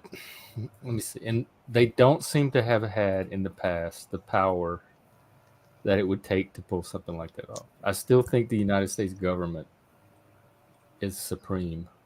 Well, no, every single westernized nation followed suit with the whole CV thing. And now that's the climate change thing. That's the whole new thing that's coming about. And the carbon credits and all the carbon footprints and They need to go talk to China and India because none of that's going to matter. Right. Like Fucking it doesn't matter what the West does if the rest of them are not on board. I know, it's just so fucking retarded. Makes me sick. Well, yeah. I'm sorry. I'm a Debbie Downer. Well, it is Jesus's. I guess no, it. Yeah, I guess it is supposed to be a happy day because he's back. It's the good news that he's returned. So that's why Frank said to tell happy stories. Okay, I remember now. And then I was trying to think of something. Yeah, but globalism is I don't think it's the threat that everybody else does because I'm not confident that the world is ready for that. We're not at the stage where it's time for globalism yet. I don't think they're going to pull it off. So I hope they don't. But they're trying to push for it. The fucking WEF. I mean, like Klaus Schwab, the United Nations is the fucking head. Fucking, they fucking want to make the world a place that we do not remember. And sustainable development. We were trying to find their proposals the other day online, and nobody could find it. Their vision for whatever their. Have you seen the Agenda 21 document? Or the Agenda 2030? What is it called? Agenda 21. And you could find that on the fucking, what do you call it? The non-binding action plan of the United Nations. Oh, we were trying to look for the WEF one. Do you know WEF? Like they had to take down some of the stuff they were showing before. You will own nothing and you will be happy. Yeah, okay. Is that something they actually said? Yeah, dude. Like I remember when that website was like you could see it right in front of your face. It was real. It was there, but they had this. Once people caught wind of it, and saw how stupid and 2016 video by the world summarizing an essay written by Danish politician Ida Auken. Oh, so it actually was one of their content. You own nothing and you will be happy. And the COVID-19 will look like nothing compared to the cyber pandemic. This doesn't sound bad, actually. It started with this politician lady. She had this idea where instead of buying your household appliances, you would rent them.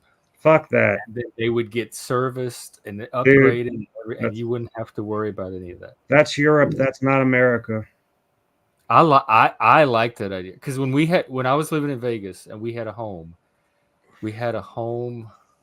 warranty.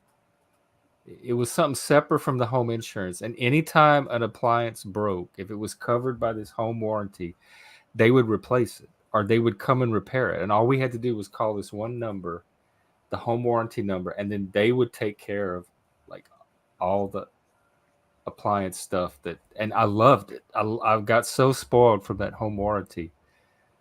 Having to go back and figure out how to fix everything yourself just seems like archaic. Well, you will own nothing and you will be happy. I guess you'll be happy.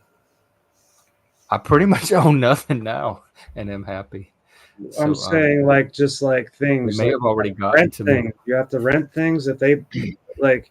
It'll take decades, but yeah, sure. People are going to. So it's an essay. This lady wrote an essay in 2016, and it was originally titled "Welcome to 2030. I own nothing, have no privacy, and life has never been better." That's what she titled her own essay. Yep. And that morphed into "You will own nothing and be happy." Yeah, I mean, like that's a chant. Like it's the same fucking thing. Yeah, but this I take her about as seriously as I take the leftist and Jack Talcott that thinks we're going to live in this world of peace and harmony and love, and nobody's going to work. Like that's how seriously I take these people. Well, unfortunately, the people who take these people seriously are the ones that run the governments, and this is no joke. I don't think they run. Who are these people? I don't think they run the government. No, they fucking take all their fucking suggestions. You got to wear masks. You got to do this. You got to do that. WHO is on board. But the WEF was not the only people involved in that. There were many scientists, medical professionals. Oh yeah, they were all fucking brainwashed into believing the bullshit that they were pushing. Oh, I wish, cult. That's one conspiracy I'm ready to believe in.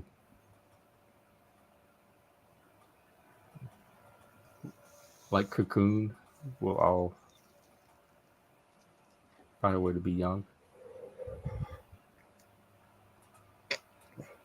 I'm still looking at the Agenda 21 thing, because even like when I was growing up I remember in the 90s, they had Earth Day and Save the Earth, and they had little books you could get. Like I kind of did some of that. I was a vegan.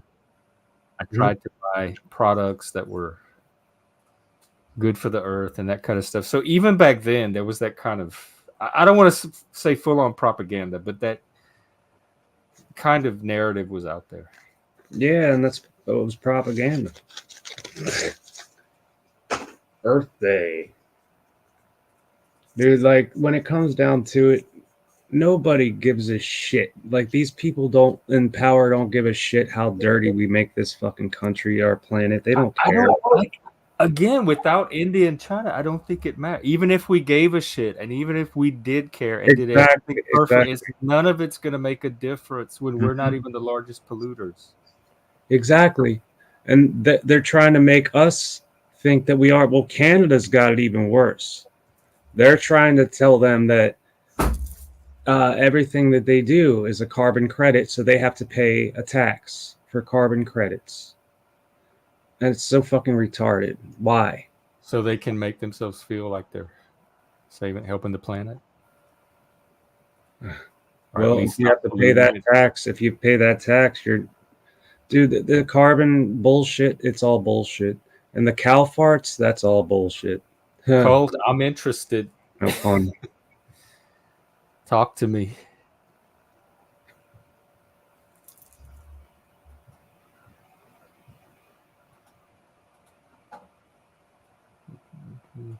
Aging is I know people like rich people do all this stuff to try to fight aging. They have all this cutting edge technology. Nobody's going to control humanity. There are too many groups. We're humans. Have you paid attention to humans and looked around and watched humans and tried to do things?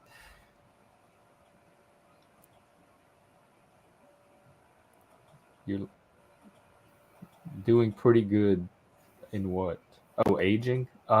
Dude, they fucking proved that they can control humanity. They proved it in the past 4 years. Control me. What proved that to you? No, in the past 4 years, en masse, it was everyone was controlled. Controlled. Whether they lost their jobs, I was not controlled. If they lost their jobs, you know, like how many people got ruined because of that? That's not, dude. Yeah, but nobody. If we have those people making suggestions and they are politicians accepting that, it's just retarded. It is so retarded. I'm sorry. That's just not how the political process works that I've seen it, where the WF gives suggestions and then politicians implement them. There's still a law. That's how it happened, dude. It was the WHO who pulled all this bullshit and said, you got to do this. This is how it is. And they lied to us. And the government all the governments believed it, or they had a hand in it. Obviously they did. I mean, oh, it's safe and effective. Oh, yeah, no, it's not. Cole, why would I not stop trusting a system that works? Like that's like if I'm driving my car and the engine light's not on and smoke's not pouring out of it, why would I not trust that the car is going to continue to drive?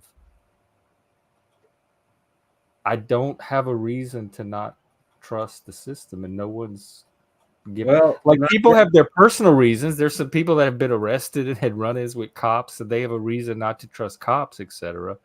I don't have anything like that.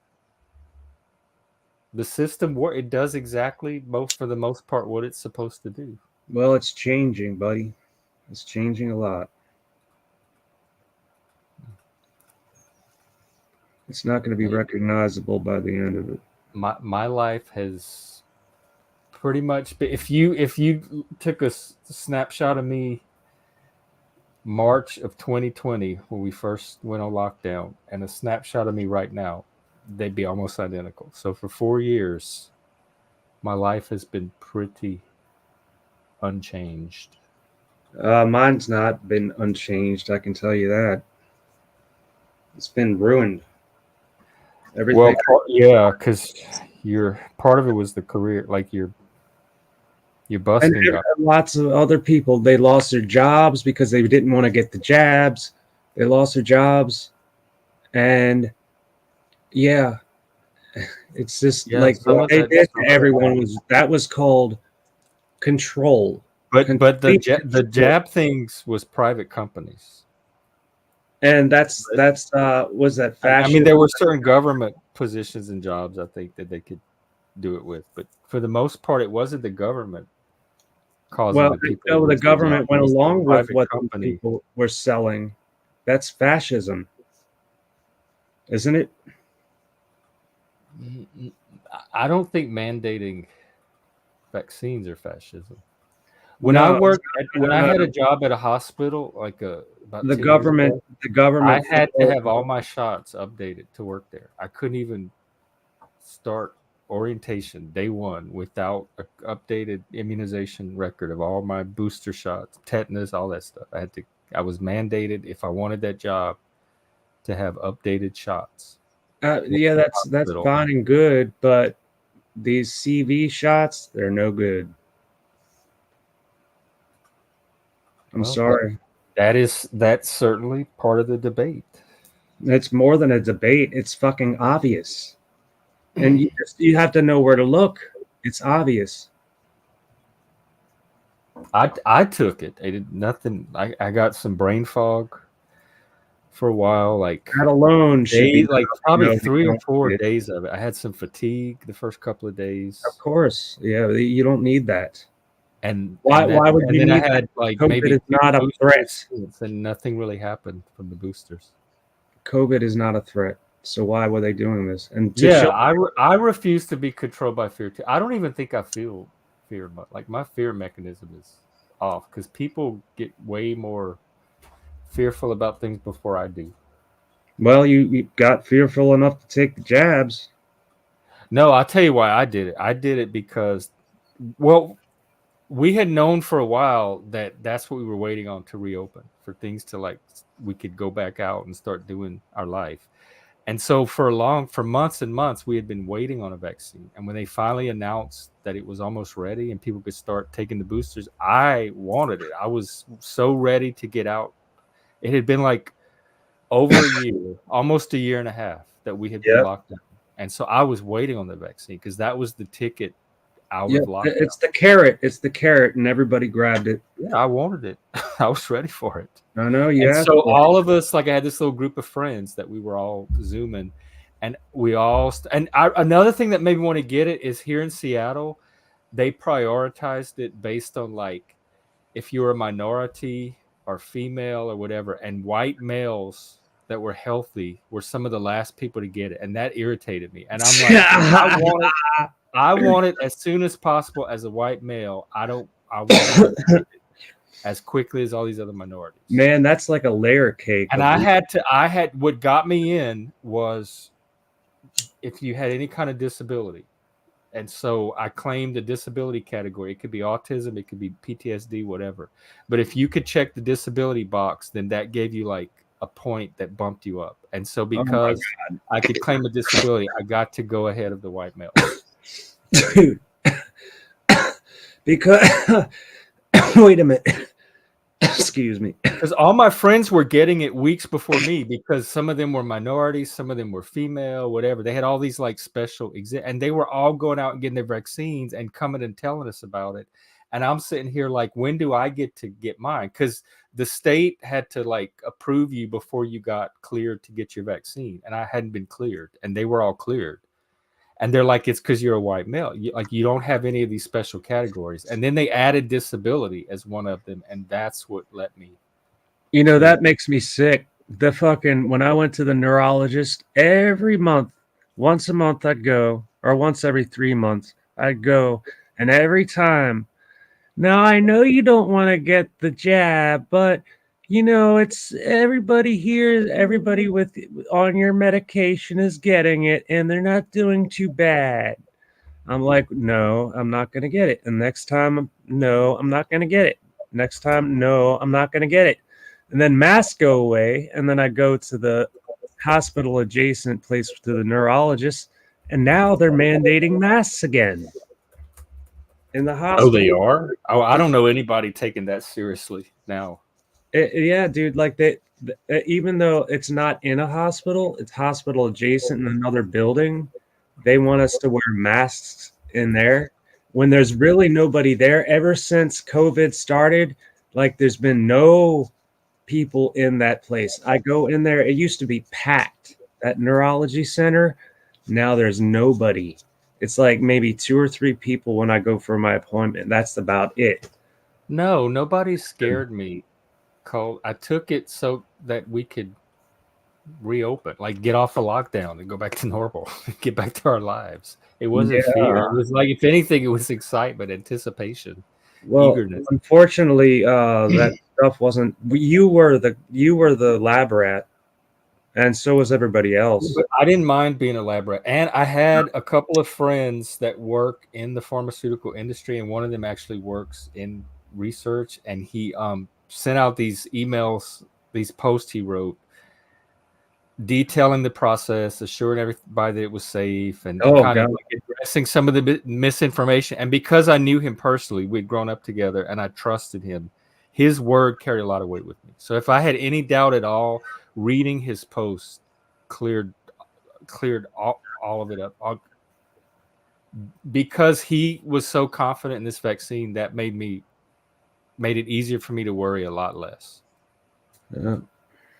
And so for people that didn't have that, like somebody that they It was brainwashed. trust or have confidence in, it might have been a little like more unsure So of the situation. what you didn't realize is that you took advice from somebody who's brainwashed. I don't think he's brainwashed. Well, he That's was if he was recommending he's it. a scientist and he does this Okay, for the a science. living, Okay, and I know that's him, science. That's and science. I know him, so his word carries a lot of weight with me. Like I have a lot of professional respect for him. That's And so great. because and he wasn't the only one. I had another friend in the field as well, but he was the one in actual research that could explain the process. Hmm. But I was like, I was gonna do it anyway. But he helped me do it with a lot of like a peace of mind. So I didn't have any anxiety or doubts really about the vaccine after hearing from him.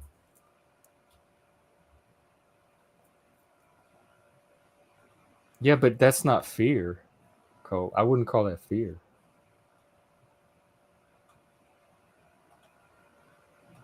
Like I was ready to start being able to shop at the grocery store again and pick out my own groceries instead of having it delivered and substitutions and items missing and getting the order wrong. I was looking forward to like going out in person and sitting in a restaurant and eating food instead of having delivered or takeout. I Yep. was getting ready, like excited to go have board game nights again with friends in person, like we had been doing for years before COVID that we couldn't do anymore. That Stuff was the like grand plan, and nothing changed. It took well, it did for me. a Actually, I couple. ended up moving in the middle of all of that and out of Seattle and to this new place, and so things changed for me because of that. That Yeah, was you just went to a different state, I guess. Yeah, that a different can city. make a difference. I didn't have an issue taking the vaccine in the first place. I don't regret taking it. I didn't have any major issues with it. It did what it was supposed to do, and I got to reopen and return to my life, etc. So I'm not. I don't have any. I didn't have any negative experiences to drive my criticism. No, I went out of my way to not get COVID. Um, I would wipe down the groceries. I had the with like the Clorox wipes I would keep. I was constantly washing. I'm not a hand washer, and ever since COVID, I'm an obsessive hand washer. Even to this day, Yeah. I wash my hands. I go through like a bottle of hand soap, like probably one a week. I wash my hands. Your hands will And turn all into. that started during COVID. I masked when I was in public. Me and my roommate social distance. If he left the house for any reason and came back, we stayed away from each other for days. Like I was. You believed all that. Well, I just know how viruses work. Like I have medical. I come from a medical family. Mike was medical, so I've grown up around medical. 6 feet apart. That was bullshit. I had no problem with it. There's nobody. It was around bullshit. It was bullshit. Anyway, it was bullshit. I'm sorry, but it was. let me try to understand what Colt's I saying. hate to disagree with you. You may have been that you would not get it. No, I was not 100% sure, and there were a few times where I thought maybe I did get it. I took COVID tests, several COVID tests, especially in the beginning when you had to go take them at the clinic. So I did everything. I was in Seattle, and Seattle was a little more like safety conscious than other places. So I did everything that the Seattle guidelines were, and none of it was mandated, but like every day or week or so, the city would come out with, or on social media, they put out like reports or updates or this is the latest guidelines or recommendations. So I would read those and more or less follow those. But mostly it was me staying. I didn't leave the apartment for over a year. Like it was me literally not leaving my apartment. Like we had the groceries delivered. I didn't go out of the house for anything. I went to a few doctor's appointments, and the rest of them I did on telehealth remotely. So I didn't even have to leave for all of the appointments. And I got my hair cut 2 or 3 times because I deliberately would let it go as long as possible so that I'd have to get out of, like, leave the house as little as possible to get a haircut. So, and that's it. That's the only time I ever left the house. It was me isolated for a long, long, long time away from other people. Well, try 10 years of that and see how that is. I'm Well, I'm telling on my 4th year now. in my opinion, in my situation, I have not left my house except for appointments in a long, long time. Since January or before January, I haven't left my house for anything but appointments. And part of that's for medical reasons and Yeah, transportation. yeah, the transportation. I don't have a wheelchair that I can wheel around, and I don't want to wheel it around because the gravel outside the pavement is all bumpy and really bad, and I can't really use a wheelchair outside. It just doesn't work. I have to have somebody pushing me in the fucking wheelchair. I used to use a rollator, and that's not a thing anymore. I mean, I can use it downstairs. I can't use it when I'm outside though. Are you able to do like telehealth appointments?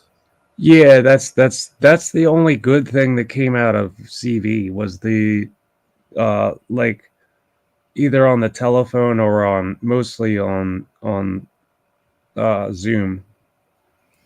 But I got yeah, all my appointments, my psychiatrist appointment, I didn't have to fucking waste my time going over there just to Very convenient. get my pills. That he can do that over the fucking phone as far as I'm concerned, and of course he can. Now that's a thing now. You can do that. You can you don't have to go see him. Now I can get my happy pills. Did they deliver it to you too? You get them delivered? No, I haven't. You know, I wonder if I could take advantage of that, but usually there's somebody that'll run out to the Safeway and pick it up. I stopped with CVS. They suck. They have gone down the tubes, no doubt. And then I went to Giant and or Walmart, and that was pretty good for a while. Or whoever went out for me to grab the medication went. See, I don't leave my house, so now it's Safeway, and that's okay because the bottles are different. I'll be able to tell the bottles apart. I got so many pill bottles.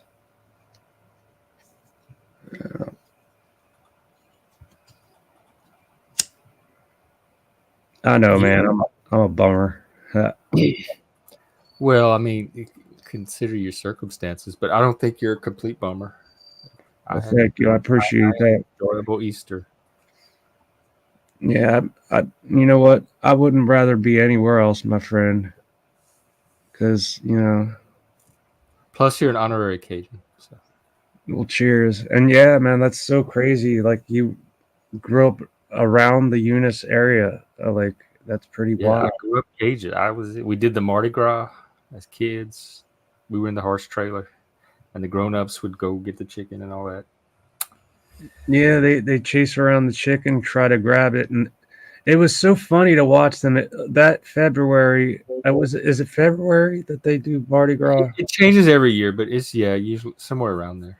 Yeah, so like in 2005 when I went, it was like really fucking rainy, so it was really muddy on that run, and I saw people trying to chase the chicken out and chase the chicken out in the mud.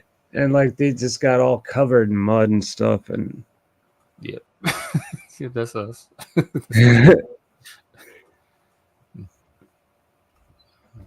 Yeah, I'd love to go back down there, but that's another issue. It's another whole story. I can't get on airplanes. My head feels like it's going to explode. Oh right, yeah. Yeah, and my ear, I can't hear all week. I went the 2005. I went and I couldn't hear all week. I mean, I could hear, but it was like it was a pillow over my head. My ears hurt so goddamn bad. It's like constant. Is it tinnitus?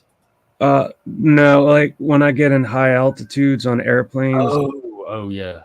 It was so painful. It felt like somebody was jabbing knitting needles into my ears. That's what it felt like. Like I imagined it felt like, and all the stewardess could do was give me a cup with a hot rag in it. That didn't do anything. So I just drunk I got drunk all the way there. And by the time I got there, I kept it together back then. I could, kind of pull it off. Like I'd only had a couple drinks, but I had many little shorties on that plane, or minis, not shorties. It'd be funny if they gave out shorties. You tell me the Yeah, little miniature bottles, the mini plain, bot plain size. yeah, shorty is like twice the amount of a mini. But I just think it would be funny if they were giving out shorty bottles. It would be just kind of hilarious. But they, for all intents and purposes, they're just giving out as much as until the person's drunk and they cut them off. I never got cut off. How do you feel about the people who didn't buy in? The narrative being that get the vaccine, like there's a virus. I don't feel any particular way. Well, initially, okay, here's my story with those people. I assumed everybody was going to get the vaccine. It never even crossed my mind that there were going to be some people that didn't want to take the vaccine because we were waiting on it so that we could go back to normal. Like, who would not want to do that? And then when I realized that there were people that were resisting the vaccine, I didn't think anything of it other than it was curious that they were. And then in the back of my mind, I assimilated a little bit to the autism vaccine controversy, but then I realized it's not really the same people or the same issue. So it's like this whole new set of people that for some reason didn't want the vaccine. And then I watched how some people started treating those people like they were pariahs and lepers, and they were like moralized, like making a moral issue. And that's when my affections started to go toward the people not getting vaxxed, when I saw how they were being treated. Like that was so disgusting to me, especially when if you had COVID, then it was like I would presume you would have immunity from that. And even the people that already had COVID that didn't want the vax because they had the immunity from COVID were being thrown in that category and persecuted the same way. And that was another line for me. Oh yeah, I understand maybe the people that didn't want the vaccine and then never got COVID. But if you had COVID, why are you harassing them for not getting the vaccine? But they wouldn't make that distinction, and so that turned me off so much that now I stopped caring at all if people didn't want the vax. Like I totally understood it and was on their side just from the way they were being treated. Yeah, I remember I went to go get an infusion for MS back, I guess it was the first or second year. No, maybe it was the first year. No, they shut it down for a year, and then it was the second year I went and got it. So I was off my medication for a whole entire year because they wouldn't give the infusion. And then once they finally did, it's like we walk in the door. Are you vaccinated? No. Well, we're going to have to put you in another room because everybody else here is vaccinated. So everybody in the building was vaccinated, getting their infusions. And I had to sit in a private room away from a bathroom. I couldn't get to a bathroom without calling somebody. And I had that was the first thing that really, really fucking pissed me off about the whole situation. Yeah, just being segregated and put in a room by myself. It's like, what the fuck? You know? Insanity. Yeah. I'm not I hate the professional, what I call the professional managerial class. I probably hate more than any other group out there. That is my version of WEF, globalizers, UN, or whatever. I hate people that think they know better than other people. Well, about how they should live their life, and they try to enforce it. Well, it's trickles down from the people who can do that, who are in the top fucking tiers who are above the government. Believe me, there are people above the government that I don't know who the people tell me there are, and like some well, people there try to are say it's the there are Fed, organizations but that make us I do don't. things that I like don't make that that assumption. fucking convince our leaders to do things. I still So, think that we have our government and it belongs to us. well, we got You can see people get voted out all the time. it doesn't matter about voting. What matters is what happened at these past 4 years.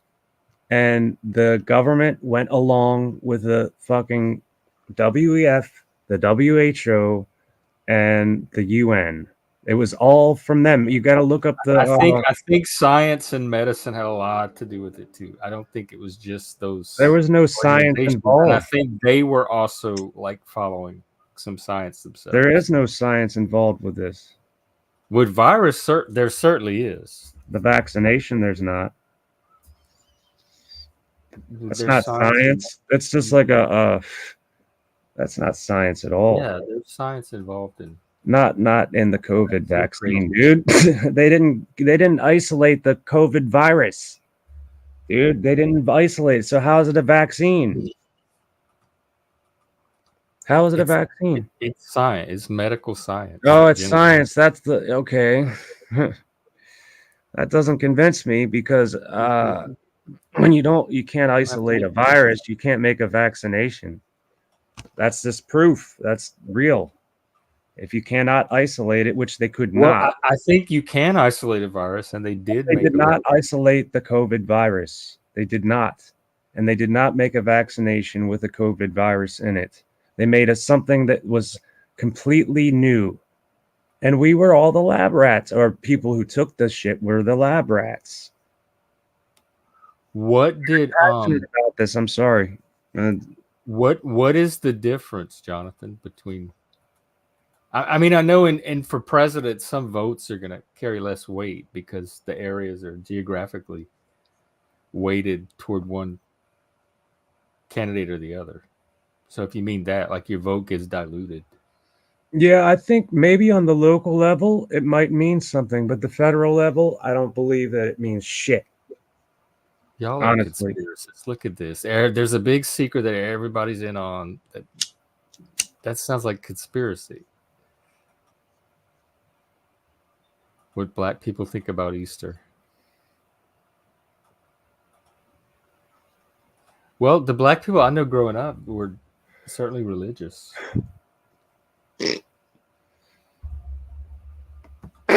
Oh, sorry. I don't know. I'm not interested in the like litigating the whole COVID narrative. I know you're over it. I know. I'm not over the shit that happened. But you're right, because you got affected, but that's like Chris too. He has reason not to be. Well, yeah, see, and he got damaged. I am not white, and Busker's honorary Cajun, so it's hardly a clan meeting up in here. No, I'm a Baltimorean who thinks I like to play Cajun. That's what I do. Yeah. So he can't be completely white if he could pull that off. Well, I'm if you consider white, I don't know. I've got a mix. I'm a mutt, dude. I'm a white mutt, I guess. I think it's less easy to conduct fraud with a bunch of. I have confidence in our election systems. I think they're relatively safe and secure. Frank, I thought you were going to play games. Yeah, I wish Big Pharma were paying me. So I wouldn't work for Big Pharma. I don't think I could. I've seen friends, like people I grew up with, normal, ordinary people, take jobs. Chuck, give me the examples that you're talking about. Who's isolated the SARS-CoV-2? No, I don't want to do this today on my channel. Not. Yeah, I got to drop out, man. This is just, I can't read this shit. This is just, okay. I'm sorry, man. See you later. Take care, man. This is why hate when this topic comes up because I really don't have a lot to say about it. And everyone's going to have their own set of facts that they're just going to keep arguing over. It's narrative building. There's not really a way to get to a resolution. But what was I going to say? Oh yeah, I've watched Friends. There's no topic. Busker was here, but he just left. So it's whatever you want the topic to be. I was about to tell something about why I can't work for Big Pharma. I've watched friends take jobs as lawyers and corporate lawyers or work for oil companies or take fancy car, and they change. They become first of all, I have tried to work in corporate environments. Those are not the environments. I stick out like this. Like I do not belong in a corporate environment just for sociological reasons and probably psychological. But assuming there was a corporate environment that could tolerate me, I cannot make the adaptations. There's a culture you have to adapt to, and so like as you become or adapt or assimilate to that corporate culture, you start to become different psychologically. I've seen it happen with so many of my friends. That process doesn't happen with me, so there's some like friction there, and even if it did, I would resist it. And the culture itself is too different for me I don't. It's like being in a foreign country. I don't understand how corporate culture works, so I could not work for Big Pharma or any of those big corporate places just from watching my friends work through it and the changes that they go through, voluntary and involuntary. I just know I could pull it off. So stop the hate, people. I'm a good guy with bad ideas. Well, thanks, Jack, and thanks for being here to watch as usual. It's not necessarily over. I mean, I can keep going. Frank was going to go stream some video games, and then we were going to meet for our shows later. But I had intended to do an all-day Easter stream, but only if there's a need for it. If people have other plans and there's nobody really around, that makes me even happier that people have like those kind of meaningful relationships to have that. I do have to pee really badly. Oh, I know what to do. I'm going to play this video on pocking Easter eggs for y'all while I go pee and get a refill and start some lunch. I'll be right back.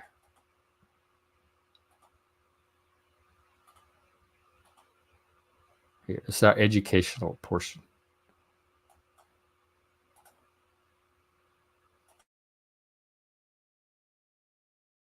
If you haven't heard of or participated in egg pocking before, you may be wondering what exactly it is. Pocking eggs is a game. It's a competition in which you take 2 boiled Easter eggs and you knock them against each other. So each one of us would have an egg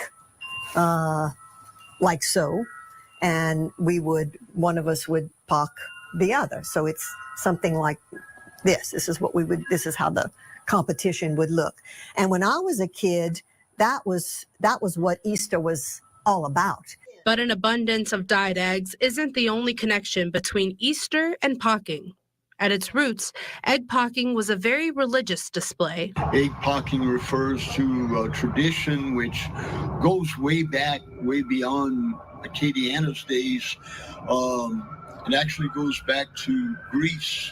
They were dyed red, which represented the blood of Christ. And when you cracked an egg, pocking eggs, that represented the rebirth of Christ. But through recent generations and into today, pocking eggs has become a playful tradition, a game that brings together families and communities. For Burnell Lemoyne, the annual Easter egg knocking contest is an opportunity to return to his hometown and see old friends. The fun of it is the competition. I mean, it's competing, but even more so, like not living there anymore. What's fun about it too is you see people that you haven't seen in a long time that come, that they know it's a gathering place. And as a result of that, you see people that you have not seen for a long time. Every Easter morning, a large group of people there to take part in the Easter egg knocking contest. Make sure to grab your strongest eggs for this Easter and get to pocking. In Lafayette Parish, I'm Kayla Lamano, KATC TV3.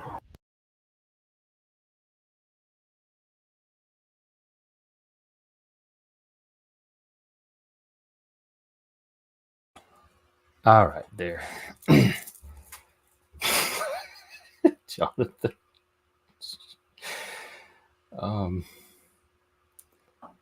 Okay. Well, Frank, are you going to do your thing? Because I could end it too. Either way.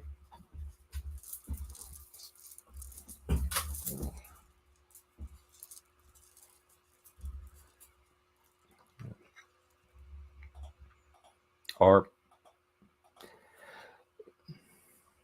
all right. I think I'm just going to end it. Busker, you can come back on if you want. We don't have to talk about COVID. Or Denizen, if you want another topic. Or I could just end it. We could start again tomorrow. You want to do that? I could seriously go either way. Maybe we should do a couple now while there's nothing going on. Oh, sorry, I'm talking to my troll friend in the comments, Frank. Oh,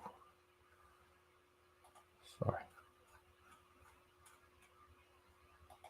Oh, is Talcott streaming?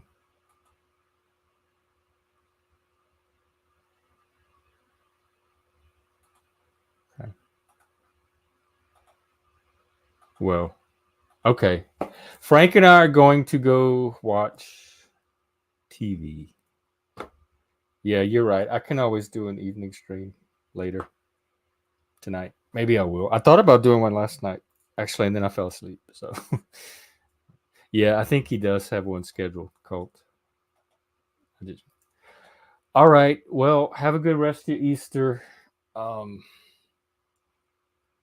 Do something fun, eat something good, and like and subscribe, and come back and check us out tomorrow. And after, we'll see what happens after Jesus is back. Okay, Colt, Frank, everybody, where are you?